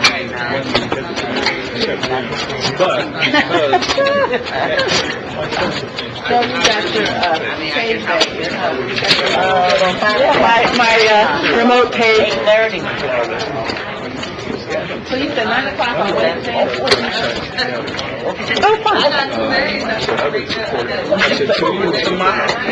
8:30. Maybe we can get some good. Yeah.